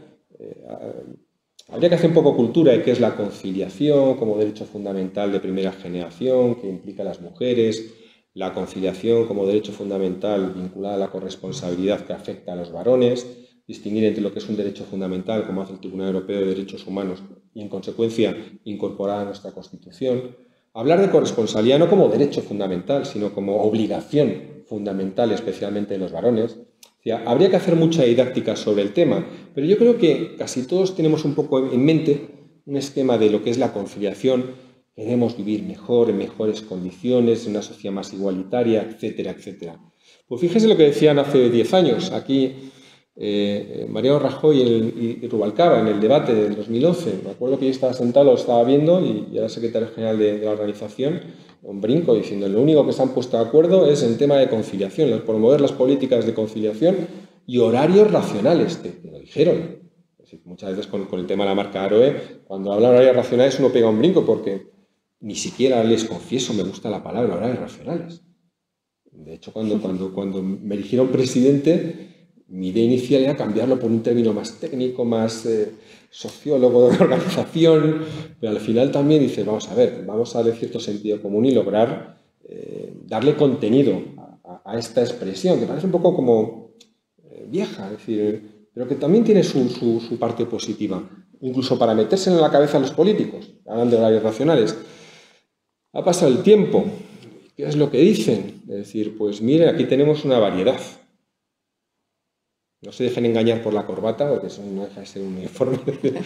Tengo una anécdota muy buena con el secretario general de Comisiones Obreras en una reunión hace 3 años en septiembre, en la sede, en la que hacía un calor tremendo, y yo fui de sport, y el secretario general me recibe con traje y corbata. Y yo, José Luis, yo me he puesto la corbata por ti, pues yo me he puesto de sport por ti. Es decir, no nos volvamos locos con la vestimenta, no deja de ser. Pero fíjense lo que dicen los partidos políticos. Tenemos desde, yo recuerdo, el 12 de diciembre del 2016, Fátima Báñez, ministra de Empleo, anunció un pacto nacional de conciliación y horarios racionales. Es decir, imagínense la semanita que tuve a nivel de medios de comunicación y gente, ¿lo has conseguido? Y no he conseguido nada, si esto no pertenece a Aroe, a ninguna organización, es de la ciudadanía. 2 años de mayoría absoluta, pacto nacional de conciliación y horarios racionales. Nos encontramos, siguiendo un poco cierta cronología, me voy a ir al Unidas Podemos, creo recordar el 7 de octubre del 2017, planteó una proposición no de ley sobre conciliación o horarios racionales. Estuvieron en la oficina, estuve trabajando con ellos, dándoles ideas, dice esto no quita esto, no tiene mucho sentido, y lo llevaron a la Asamblea a Madrid. Y yo estaba. Me invitaron y me levanté y aplaudí. Me dijeron, siéntese que no puede usted aplaudir de él. Y decía, no, vale, no pasa nada. Se aprobó por unanimidad. Es decir, todas las fuerzas políticas unánimemente lo aprobaron. ¿Dónde estamos? No quieran saberlo. Es decir, nos encontramos también con la propuesta por parte de Ciudadanos de que iba a hacer Ciudadanos anuncia una ley para la igualdad y la conciliación, el 12 de junio del 2018. Calvo, la vicepresidenta Calvo, yo estaba al lado porque lo dijo en la inauguración del Congreso Nacional de Aroe, impulsará, un susto que me pegué, un pacto de Estado, habla de un pacto de Estado para la conciliación y horarios racionales, cuando España defina su uso. El titular también tiene su historia. A día de hoy, nada. Se convocó un comité de expertos para la reforma horaria, hablando un poquito más del tema de la supresión del cambio horario, que ese no es el tema, es una cuestión de forma. La vida, las formas son importantes, pero la chicha, lo importante era el tema de fondo, el tema de la conciliación, la corresponsabilidad, su otra cara, la igualdad, los horarios racionales que nos hagan más libres, etcétera, etcétera. Y en esa nos encontramos, es decir, parece un tema como sencillo, es decir, porque creo que todos estaremos de acuerdo, que todos queremos vivir mejor, todos que nos gustaría racionalizar más nuestros horarios, favorecer la conciliación. Sin embargo, no es tan sencillo. Yo les voy a reconocer, a que no me escuchan los políticos, es difícil. El que lo vea sencillo, desde un punto de vista político, yo desconfío de él. Digo, uy, madre mía, este no va a hacer absolutamente nada. Porque lo cierto es que todos y cada uno de nosotros tenemos nuestras singularidades personales, familiares, laborales. Lo único que coincidimos es que somos hombres y mujeres y a partir de ahí tiren para adelante. Unos tienen hijos, otros no quieren tenerlos, otros les cuesta. Descendientes, ascendientes, situación de dependencia o no tienes ascendientes, en situación de dependencia o no tienes ascendiente.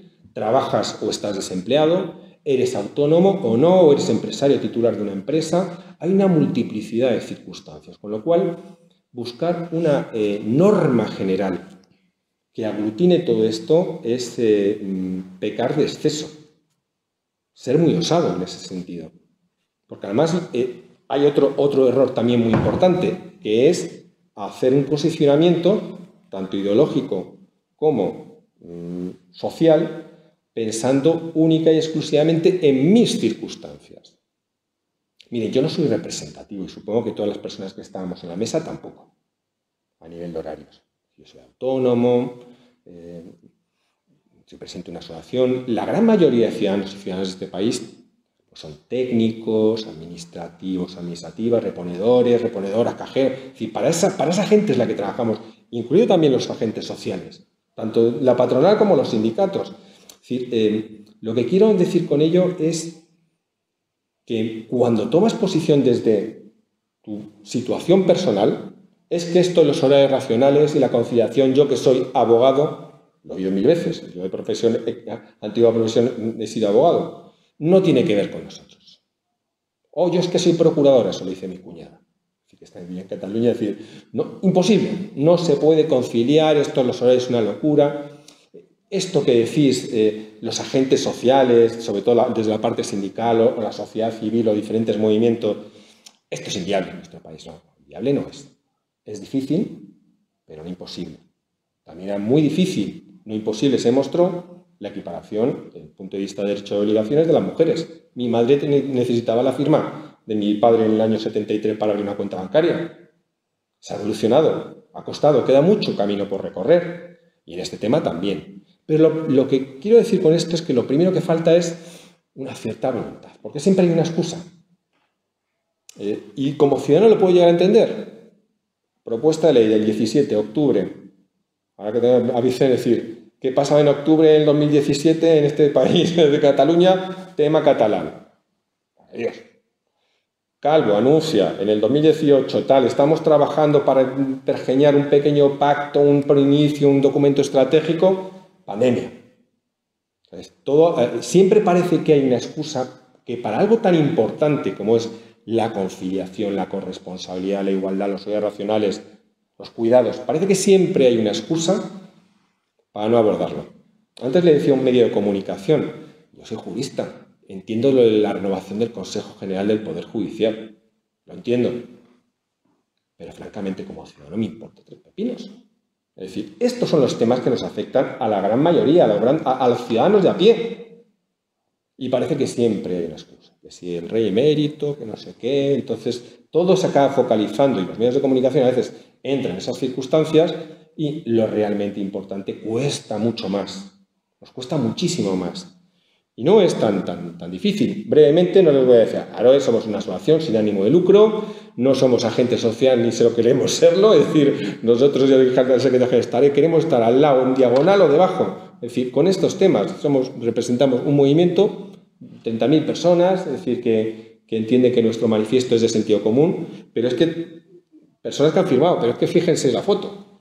Ese manifiesto lo avalan más de 10 millones de personas, no he hecho la cuenta, porque lo ha firmado Partido Socialista, Partido Popular, Comisiones Obreras, UGT, Observatorio de Generación, ABC Familia, Madrid Foro Empresarial, Mensajeros de la Paz, FEDEPE, es decir, una multiplicidad de organizaciones que la han firmado. No la han firmado Javier Maroto como Javier Maroto, sino Javier Maroto en representación del Partido Popular. Yo siempre lo digo, o Tony, es decir, en representación del Partido Socialista, es decir, ahí está. Yo creo que es un tema en el que existe un querer, pero falta el poder o el liderazgo. Lo que les decía anteriormente, sí, fíjense, esa foto que tengo yo, no tenía hijas. Acababa de montar la empresa y me fui allí, quería hacer la base del Everest, me quedé con el Annapurna, exclusivamente. Mi mujer decía, la foto pone José Luis Casero, su mujer y el Serpa. Mi mujer, un cabreo importante, mi nombre, es decir, pone la mujer, es decir, que fue la que organizó precisamente el viaje, sin duda. Entonces, al final, todos tenemos nuestras circunstancias personales. Ahora me conformo con 2 hijas de 8 y 11 años a subir a Cercedilla, que es una montañita muy pequeñita ahí en Madrid. Bueno, a veces hago un intento de Peñalara, que es la montaña más alta de Madrid, pero ya esas cosas forman parte de la historia y no pasa nada. Me adapto a las circunstancias. Tengo hija, pues tengo hija, es decir, No me voy a estar, no pasa absolutamente nada. Claro, visto esto, somos conscientes de que todos tenemos 1440 minutos al día. Y como le decía Vicente, es decir, no solamente hay variaciones en la percepción, incluso el valor económico de esos minutos, sino también desde un punto de vista físico y cronobiológico. Es decir, queda muy bien, pero no todos los días tienen los mismos microsegundos. Es decir, como anécdota. Y hay gente que, ¿qué es lo que hace? Compra el tiempo de otro para hacer cosas, para conseguir determinados resultados. Pero hay empresas todavía en este país que compran tiempo de estancia. Tiempo para estar. El famoso presentismo, que tanto daño hace a las personas y a las empresas. Pero tampoco, es decir, pensemos que la situación antes de la pandemia, porque yo quería hablaros del tiempo post, pero para hablaros del post os tengo que hablar del pre, que ha dibujado muchas cosas también Vicente y Begoña. Fíjense qué terrible. Esto, yo creo que tener datos, y le estamos llenando de muchos datos, es muy importante, porque con datos uno analiza, estudia, reflexiona y en su caso toma decisiones desde lo individual, desde lo social, desde lo sindical o si tienes la fortuna o no, desde lo político.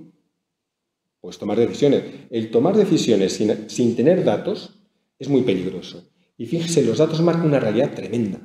Una tremenda realidad frente a la cual yo me rebelo, personalmente y como presidente de la asociación. Fíjese lo que dice el informe de evaluación del equilibrio de la vida profesional y personal que realizó la Comunidad de Madrid.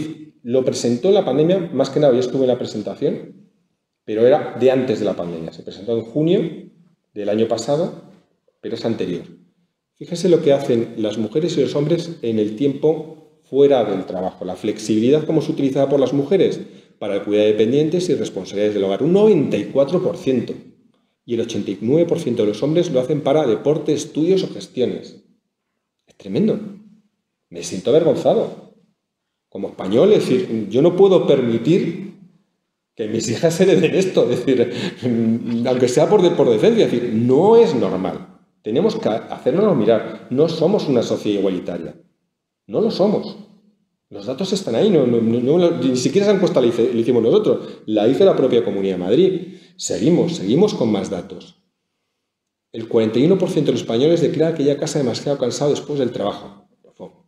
El 65% de los trabajadores se siente requerido fuera de su horario de trabajo y el 41% no está satisfecho con... Esto es antes de la pandemia, ¿eh? El 82% de españoles está a favor de entrar y salir antes del trabajo y el 82,6% adelantar el prime time televisivo. Bueno, esto haré un pequeño comentario al final. Y el 75% de encuestados dice, un poco contradicción a lo que tú decías, Vicente, en una encuesta que hicimos en Aroe para un barómetro con 5.000 personas de muestra a nivel nacional, que no es mucho, pero bueno, somos una asociación humilde, pues nos decían, y lo he puesto elegantemente, que se sentían muy poco, sentían enfadados. Póngale otra palabra a ese, porque se les daba esa opción. Se sentían muy frustrados, muy cabreados con la situación, porque no llegaban a dedicar tiempo a sus hijos. Luego aquí entraríamos con el tiempo de cantidad y calidad. También lo digo mucho. Yo es que le doy tiempo de calidad a mis hijos. Ahora mismo, sus hijos quieren cantidad y calidad. Punto. Es decir, no por una sobrepaternidad o una sobrematernidad. Es decir, que estoy de acuerdo que a veces se nos pasa un poco de frenada. Pero la gran mayoría es que no llega. Los datos que manejamos hablan de un 35% de población que sale de trabajar a las 7:30. No de comercio ni de hostelería. Y claro, dices, yo tengo la suerte de vivir, la oficina la pago yo, a 5 minutos de mi casa, pero lo normal es que vivas fuera de Madrid, tal, porque los pisos son más caros. Es decir, yo no soy representativo. Entonces, échenle tiempo. Llegas a las 8:30, como llegas, cansado, situación, los niños deberían, si son pequeños, acostarse. Si es que no te da tiempo ni hacer hijos. Yo cuando trabajé en el ayuntamiento, no trabajaba más en toda mi vida, salía a trabajar, soy director general, mentira. Es decir, salía a trabajar a las 7:30 de la mañana, ese de los pocos altos cargos, y si llegaba a mi casa a las 11. Por eso, es decir, dejando la administración pude tener hijos. Porque es que no había forma humana, tampoco, el cuerpo no respondía tampoco. Dicho esto, ¿qué pasa con este tema del presentismo? Estos son datos, insisto, de antes. Nos encontramos con un 43,7% de empresas que detectan uso de presentismo, luego off the record son muchas más, pero no tenemos ese dato que siempre... Una barbaridad en cualquier caso. Causas, motivos... Hemos hablado antes de la pandemia, esto no es nuevo, del derecho de desconexión. Esto lo he hablado y tuvimos un posicionamiento los sindicatos y al que me sumé plenamente, que era decir, si no hace falta ninguna normativa sobre desconexión, que se cumpla el Estatuto de los Trabajadores. Digo yo, que habla de jornada laboral, te podrá gustar más o menos, pero yo tengo un contrato de trabajo, contrato a una persona, inicio de jornada, fin de jornada. No haría falta una ley de desconexión, pero los tiempos cambian y el empresario y los modos de organización también tiran mucho con esto de que la atención, la globalización de la economía, etcétera, etcétera. ¿Sería necesaria una ley? En Francia la hay, no hay consecuencia. Como no hay consecuencia jurídica, las leyes, si no aprietan un poquito, pues malo. Y a veces me acusan mucho de legalista o de normativista, no. Es decir, pongo siempre el ejemplo de la ley antitabaco. Es decir, yo que fumo, lo digo bajito, es decir, fui uno de los que defendí la ley antitabaco. Cuando el país iba a hundir, no, por supuesto, es decir, los bares no van a vender nada, la gente no va a entrar al restaurante. No sé, pero ¿por qué yo tengo que ahumarme en un sitio? Y no pasó absolutamente nada, pero había sanciones, había consecuencias para aquellos que incumpliesen. Entonces, al final se ha implantado y ahora sería de recibo volver hacia atrás. Pues en este caso igual, pues posiblemente sea necesaria una normativa sobre desconexión dura, porque luego, decir, nos encontramos con parches, la Ley Orgánica de Datos y Garantías de Derechos Digitales no prevé el artículo 88, ahí como perdido en la mano de Dios.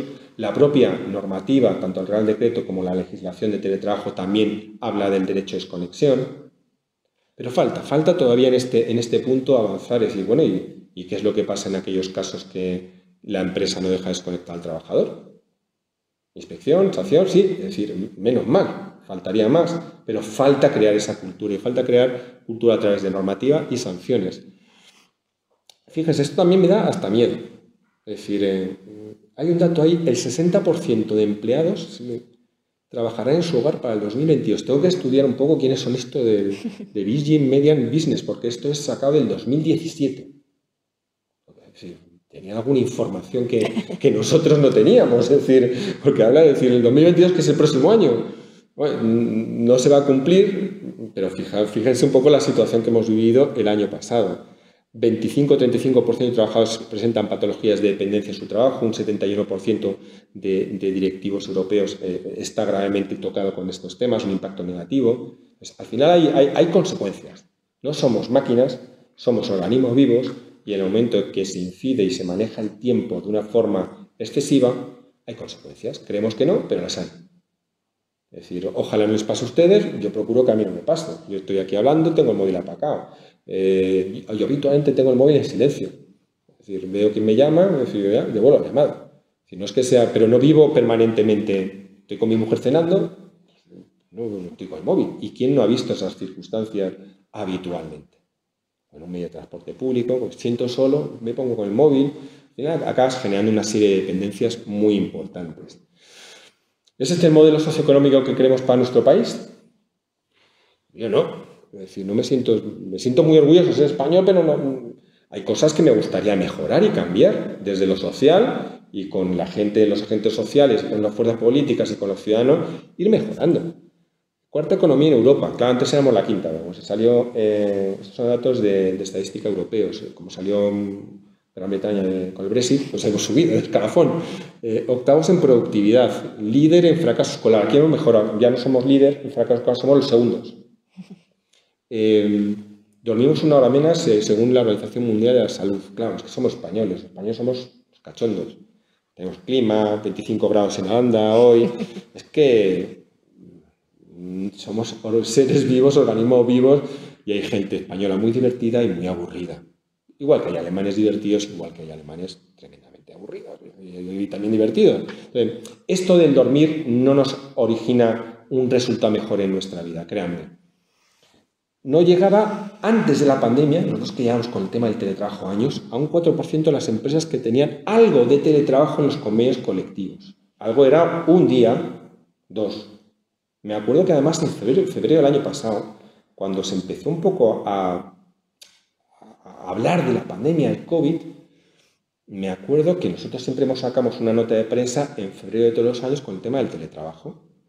Y yo me resistí con mi gente y dije, joder, van a pensar que esto es un oportunismo. Es decir, era como, todavía no está la situación como se puso, ¿eh? Y luego sí que recuerdo que el día 2 de marzo, así, venga, vamos a sacarle, es decir, que a lo mejor soy muy tremendista con este tema. Pues hablando de las ventajas que tiene el teletrabajo, que todos sabemos, favorece la conciliación. Teletrabajo parcial, 1 o 2 días, es decir, no total, ni obligado, ni forzoso. Todos sabemos de las ventajas que tiene ese buen teletrabajo. Ya nos ponemos hasta con el cambio climático. Reduce la huella de carbono, favorece el trabajo también de gente discapacitada e incluso los datos que manejamos, un sindicato, el CESIF, el tema de mujeres víctimas de violencia de género. Es decir, datos, es decir, que están ahí. Pero llegó lo que llegó. Y bueno, esto lo he comentado anteriormente y hacía también referencia, no lo repito, lo que decía Vicente, la encuesta de uso del tiempo, que es más vieja ya, pero bueno, también te pone un poco de manifiesto y cuando lo hablamos con la gente, con la ciudadanía, aunque hay una alteración, intuyo, dicen que la alteración tampoco va a ser que ha cambiado todo, decía un 50%. Estamos hablando de la diferencia del tiempo dedicado al trabajo, un 15% hombres-mujeres y una diferencia del 77% en el tiempo de cuidado. Adivinen quién sale perdiendo, hombres o mujeres. Está claro. Entonces, aunque es antigua, ahí está. Y intuyo que no hemos mejorado, que no hemos progresado razonablemente, como se decía en el colegio. Y todos hemos sufrido el 2020 y ya estamos en el 2021. ¿Y qué es lo que ha pasado durante la pandemia? Pues nos encontramos, estas son encuestas que hemos realizado, estoy mirando aquí, lo tengo aquí. Esta es una encuesta que hicimos con el Ministerio de Sanidad que habla de que el confinamiento, un poco repitiendo los datos, pueden coincidir en un porcentaje. Yo he visto muchas encuestas, es bueno que haya muchos posicionamientos y estudios, y me da lo mismo porque la variación es mínima. Aquí hablan de que las rutinas han afectado más a las mujeres 60,7 que a los hombres. Lo que estaba apuntando antes Vicente y también indirectamente Goña, el 72% de los encuestados advertían sobre la falta de corresponsabilidad y que las mujeres teletrabajan el doble para atender a menos y dependientes, lo mismo que ha retratado Vicente. Un 90% de los encuestados apostaban por el teletrabajo, pero un teletrabajo a tiempo reducido, es decir, 1 o 2 días, no más. No el total ni el obligado, como vía para conciliar, aunque entendían que existían carencias. Y una de las carencias fundamentales es que los directivos, los responsables de empresa, pues no están lo suficientemente preparados para abordar esta realidad de una forma diferente. Porque existe mucho miedo, es decir, por mucho que hablemos de la empresa española, modernidades, los managers están asustados cuando tienen que dirigir en remoto, porque siguen comprando tiempo de presencia. Yo quiero ver a María Luisa, la quiero ver ahí. Aunque María Luisa esté con el ordenador y esté haciendo la quiniela, es decir, pero la tengo ahí. Cuando ya pierdo el poder de tener a la gente cerca, empiezan a salir también mis carencias. La incapacidad de liderar en remoto, cuando posiblemente sea una incapacidad también de liderar en presencia. Eso también está sucediendo. Y eso es lo que nos dicen estas encuestas que hicimos sobre una base de 6.000 personas. 5 minutos, sí. Vamos bien. El teletrabajo. Ahora y en 2021, les decíamos anteriormente, ese 3,7%, casi un 4% antes de marzo, y ahora fíjense cómo está cambiando la situación. Queremos ver una normalidad, queremos ver encontrarnos, que sí, todavía existe miedo a la gente al contacto, y es lícito, créanme, es decir, irrespetable, pero poco a poco vamos rompiendo esa barrera de querer vernos, ya incluso nos saludamos con el puñito, e incluso hacemos amago de semiabrazo. Pero todavía la situación está complicada y mantenemos esas precauciones. Pues bien, estos son datos muy recientes. El número de teletrabajadores ha pasado de 3,5 millones, 3.600.000 el año pasado, a 2,9 millones entre abril y junio de este 2021. Pues poco a poco, ya el teletrabajo menos. Bueno, es decir, sigue estando ahí y sigue siendo una herramienta fundamental. En España, un dato, aún predomina el presentismo. El calentar y la temperatura de la silla de tu oficina es lo que marca casi el resultado de tu éxito profesional. Digo una poco barbaridad. Hay otros componentes, pero es un componente más, cuando nunca debería ser ese componente, porque lo que falta en la empresa española, por parte de los directivos es dirigir por objetivos, no dirigir por tareas ni tiempo de presencia. Yo te marco un objetivo, tú lo cumples, bien, bien. Te doy las herramientas, te ayudo, te facilito, etcétera, etcétera. Y hay muchas cosas que se pueden hacer en remoto y otras cosas que requieren la innovación, la creatividad, requieren cierta presencia, cierto contacto humano. Pero también, es decir, nosotros trascendemos un poco más al elemento de... Siempre hemos hablado de flexibilidad como elemento para favorecer la conciliación y productividad, una elasticidad en el tiempo, una elasticidad controlada, entiéndanme, es decir, no nos saltemos ni la normativa ni los derechos de los trabajadores, ni los derechos tampoco de la empresa. Y hemos confundido teletrabajo con flexibilidad. Y el teletrabajo no deja de ser una herramienta más de la flexibilidad organizativa. Tenemos la autonomía del trabajador, una comunicación interna transparente, eficaz. Si existen muchas más cuestiones que integran una organización flexible más allá del teletrabajo, siendo un elemento más y un factor importante, pero hay organizaciones flexibles que no implantan o no tenían implantado teletrabajo antes de la pandemia. Aquí hay un dato, este me trae un periódico, que lo veo fatal. Fíjense qué detalle. Un 67% de los directivos dicen que los costes de sus empresas se elevaron con la pandemia. Pues no sé, entre ERTES, ERES, no sé, es decir, hay algo que no me cuadra. Aquí ya seguramente es la acción sindical, algo tendríamos mucho que decir de este tema.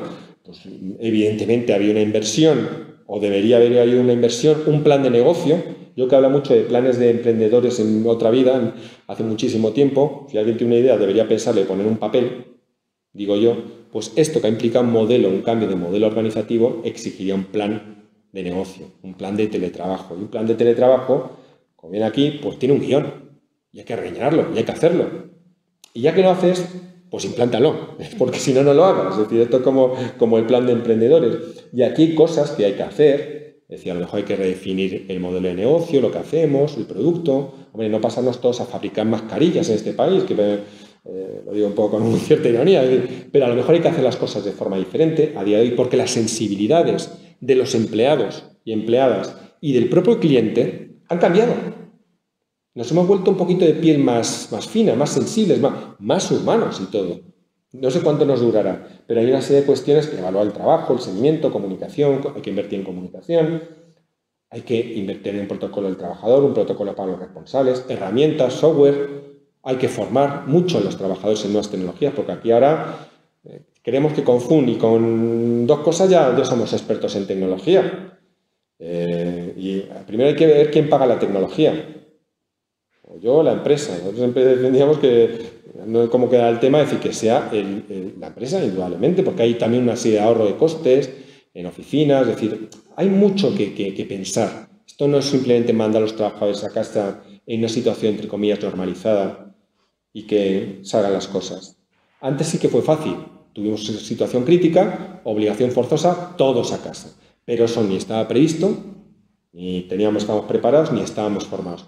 Hay que hacer una formación muy importante en gestión del tiempo, porque cuando llego teletrabajadores que hablan de es que trabajamos más, digo que no, es que no tenías ni idea, nos falta un aprendizaje como país para saber gestionar el tiempo, que hay muchas herramientas y métodos, el Pomodoro, el Sightline, el POSEL, el GTD, pero que al final, y hay mucha literatura sobre el tema, al final hay que formar en esto y ser capaces de crear un método de gestión del tiempo para cada persona o para cada equipo de trabajo, porque cada equipo de trabajo es diferente al resto. Tenemos nuestras singularidades y de verdad que funciona. Y funciona para tu vida profesional y funciona para tu vida también personal. Y un poco esas reflexiones sobre el tema de pospandemia, pues mirar, los horarios flexibilizaciones siguen siendo una exigencia vigente, es una clave fundamental para el ejercicio en libertad por parte de la ciudadanía y poder tomar decisiones respecto a su vida personal, hacia dónde quieren llevar. Luego podríamos discutir sobre la necesaria sensibilización y cambio de sensibilidad de la ciudadanía con respecto a determinados temas, igualdad, respeto a la diferencia, a la diversidad, porque si no existe ese respeto a la diversidad, a la diferenciación, pues realmente seguiremos siendo una sociedad atrapada. No será igualitaria y, por supuesto, menos libre de lo que creemos. El horario laboral debe ser elástico. A mí me gusta la palabra últimamente elástico, es decir, más que flexible, por lo que había el tema, más allá del centro de trabajo, más del sitio de trabajo. Es decir, el momento que las nuevas tecnologías han entrado con la fuerza que han entrado en nuestra vida profesional, no en la personal. La personal parecía que todos estábamos en Twitter, LinkedIn, Twitch, muchas aplicaciones, Instagram, yo algunas tengo. Es decir, ha arrasado con ese tema y tenemos que hacer una serie de reflexiones sobre el nuevo horario laboral. Hay que ser un poco osado y sé en el escenario en el que estoy. Es decir, el 888 habría muchos que lo firmaban. Incluso algún ministro decía, oye, José Luis firmaría eso. No. Es decir, con que lo tenga tu secretaria, tú eres ministro y te aguantas. Es decir, pero no arrastres a tu secretaria con salario de secretaria y horario de ministro. ¿Vale? ¿Qué gracias la secretaria? Es cierto, hay que investigar un poco más. Nosotros propusimos hace un par de años, antes de la pandemia, no vinculado a la pandemia expresamente, pues nuevos modelos. Es decir, el modelo le hemos llamado, lo encaja muy bien, las 4Ds. Queda muy chulo, las 4Ds. Descanso, dedicación, disponibilidad y desenganche. Descanso porque tenemos que descansar, créanme. Es decir, uno podrá tener 7, 8, 9, 10 horas los niños, pero tenemos que descansar, ¿no? Si no, no somos productivos, no somos eficaces. Dedicación, tiempo de dedicación al puesto de trabajo, es decir, a nuestras tareas, a nuestros objetivos, fundamentalmente. Aquí está la clave, la disponibilidad. 2 horas de disponibilidad. Claro, si la empresa usa esas 2 horas de disponibilidad todos los días, se convierte en dedicación y volvemos al modelo de las 8, de las 3 o 8. Ahí lo lanzo como seguimos investigando sobre el tema. Y el desenganche como desconexión, ya termina. Ni disponibilidad ni leches. Es decir, ¿por qué me tiene usted que llamar jefe o jefa a las 10 de la noche? Esto tendría que tener su consecuencia y lo se sigue produciendo. Nuevas prestaciones dirigidas a personas empleadas, una conciliación basada en prestaciones, no solamente desde lo público, sino también por parte de las empresas. Ya algunas lo hacen. Lo estaba comentando anteriormente, empresas que dan servicios de conciliación a través de otras empresas, centros especiales de trabajo, a sus trabajadores, pues para atender a sus mayores, la compra en los casos de pandemia. Bueno, es decir, es un coste que asume la empresa. E incluso se está haciendo con clientes, algunas entidades bancarias y aseguradoras, cuyo nombre no voy a decir. Bueno, pues crean una fidelidad más allá de regalarte un parasol o regalarte, si eres un bar, una sombrilla con el nombre de la marca de refresco. Pues yo creo que empezamos ya a valorar cosas que nos toca un poquito el alma, las fibras, la sensibilidad humana. Y sin confianza y compromiso, sin liderazgo ejemplificador, no hay verdadero horario racional. Está claro. Esto nace de los consejos de presidente, presidenta, CEOs, empieza a ir para abajo. Es decir, porque si no, no hay forma humana de implantar esto. Esto en Europa está bastante asumido, en nuestro país cuesta. Cuesta decir todavía ese modelo tradicionalista de empresa viejo, es decir, literalmente, es decir, y con líderes muy mayores, es decir, que siguen arrastrando unas costumbres en las que les dices trabajar por objetivos y dicen, yo una desconfianza hacia el trabajador, hacia los sindicatos tremenda, porque ellos vienen a engañarme. Y puede que incluso en ocasiones a la inversa, es decir, el sindicato dice, es que el empresario esto no lo quiere ofrecer, porque seguro que va a ocurrir algo. Yo pongo siempre el ejemplo de las jornadas laborales de 4 días que sé que vais a hablar. Nosotros, antes de la pandemia, no es que estábamos en contra.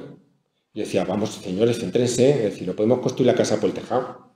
Las ocurrencias, si vamos mal con 5 días, una jornada de 5 días, ahora me vienen con las 4 días. Es decir, luego, como no somos políticos, hemos cambiado de posición, porque con la pandemia descubrimos que a lo mejor era un mecanismo de poder reequilibrar y distribuir el trabajo de una forma digna, con una serie de condicionamientos. 1, no carga ideológica, no me mete ideología en esto, por favor. 2, el trabajador no tiene que pagar la fiesta. Es decir, no hay reducción salarial.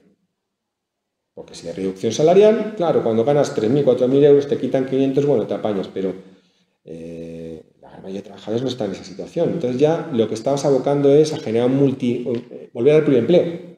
Otra vez al pluriempleo, porque no llegas. Sí, trabajas 4 días, pero no llegas al final del mes. Hay que ser sensato. La propuesta que hizo Más País, sensata, que vamos a hacer un proyecto, vamos a ver 50 empresas, vamos a ver qué conclusiones nos llegan, y con las conclusiones de los diferentes sectores, porque todo no se puede aplicar a todos los sectores, indudablemente, pues ya veremos qué decisiones tomamos. Y ya voy terminando. Voy a terminar con esto. Es decir, Porque miren, la conciliación, los horarios racionales y el tiempo prepandemia y pospandemia, hay gente que son los grandes olvidados. Yo no soy UNICEF, ni pretendo serlo, pero tenemos un concurso escolar en Aroe que todos los años les planteamos a los niños de primaria: ¿cuánto tiempo tienes para mí? Como pregunta que los niños lancen a sus padres. Y ellos lo reflejan en dibujos.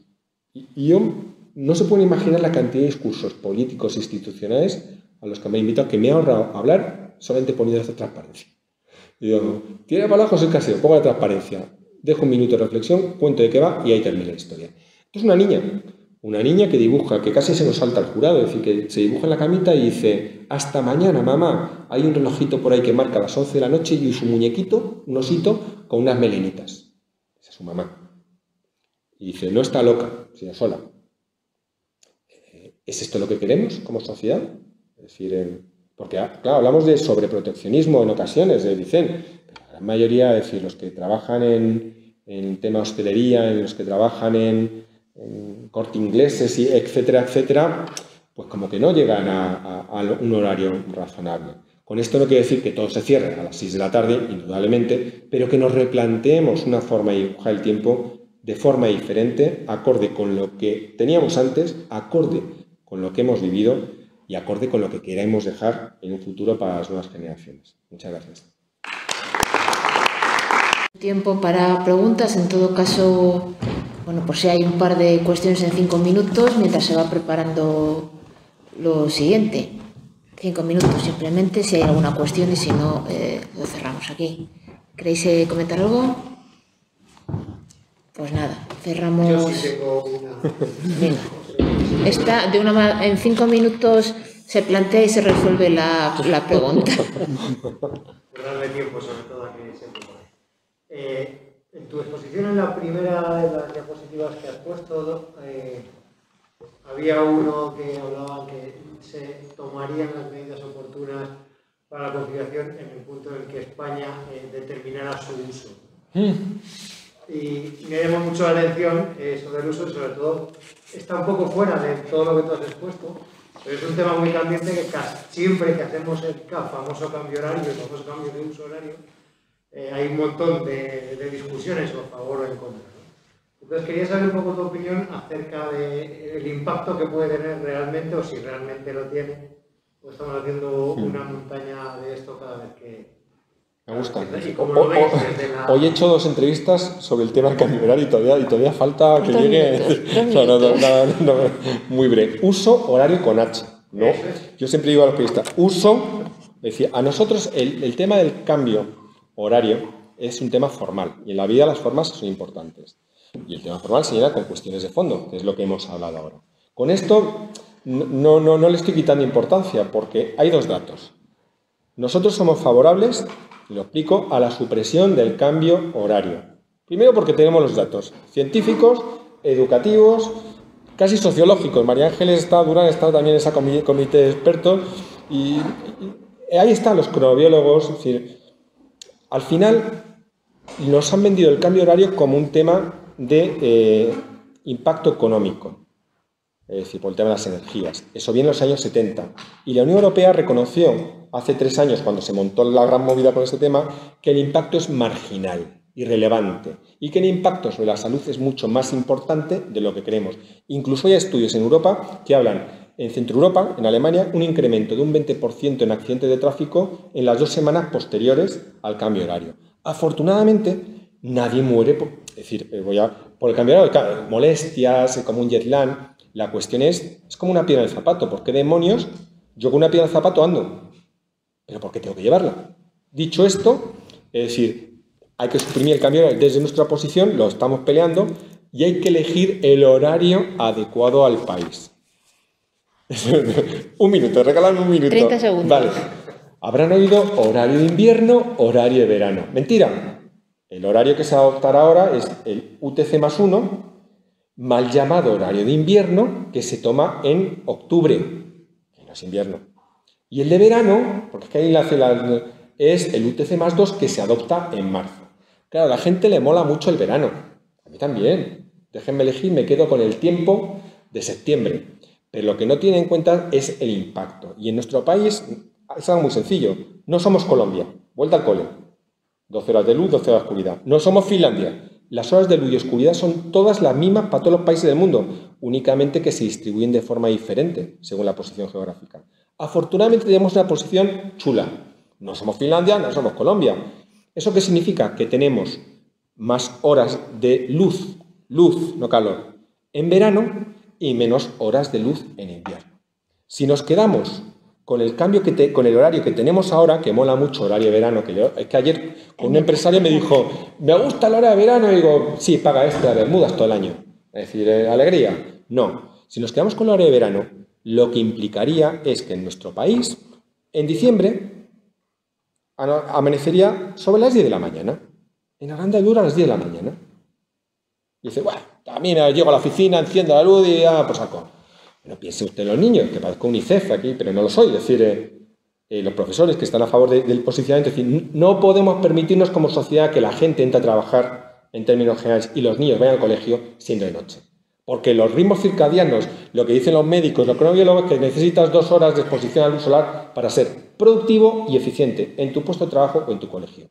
Es decir, que si tú cerramos ya. No, es que le ha gustado. Sí, pero son 2 minutos, eran 2 minutos. Si tú quieres luz en Aranda de Duero el 20 de diciembre a las 8 de la tarde, quítale 9 horas para atrás y a esa hora amanecerá en Aranda de Duero a las 11 de la mañana.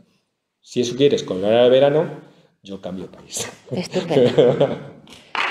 Bueno, pues muchas gracias a José Luis, a Begoña y a Vicente por acompañarnos en esta mesa. Seguro que esto da para muchas más reflexiones. Les tendremos un poco en nuestra agenda para contactar en algún momento y como nos quedan otras 2 jornadas, pues ahondaremos en todos los temas que han salido hoy.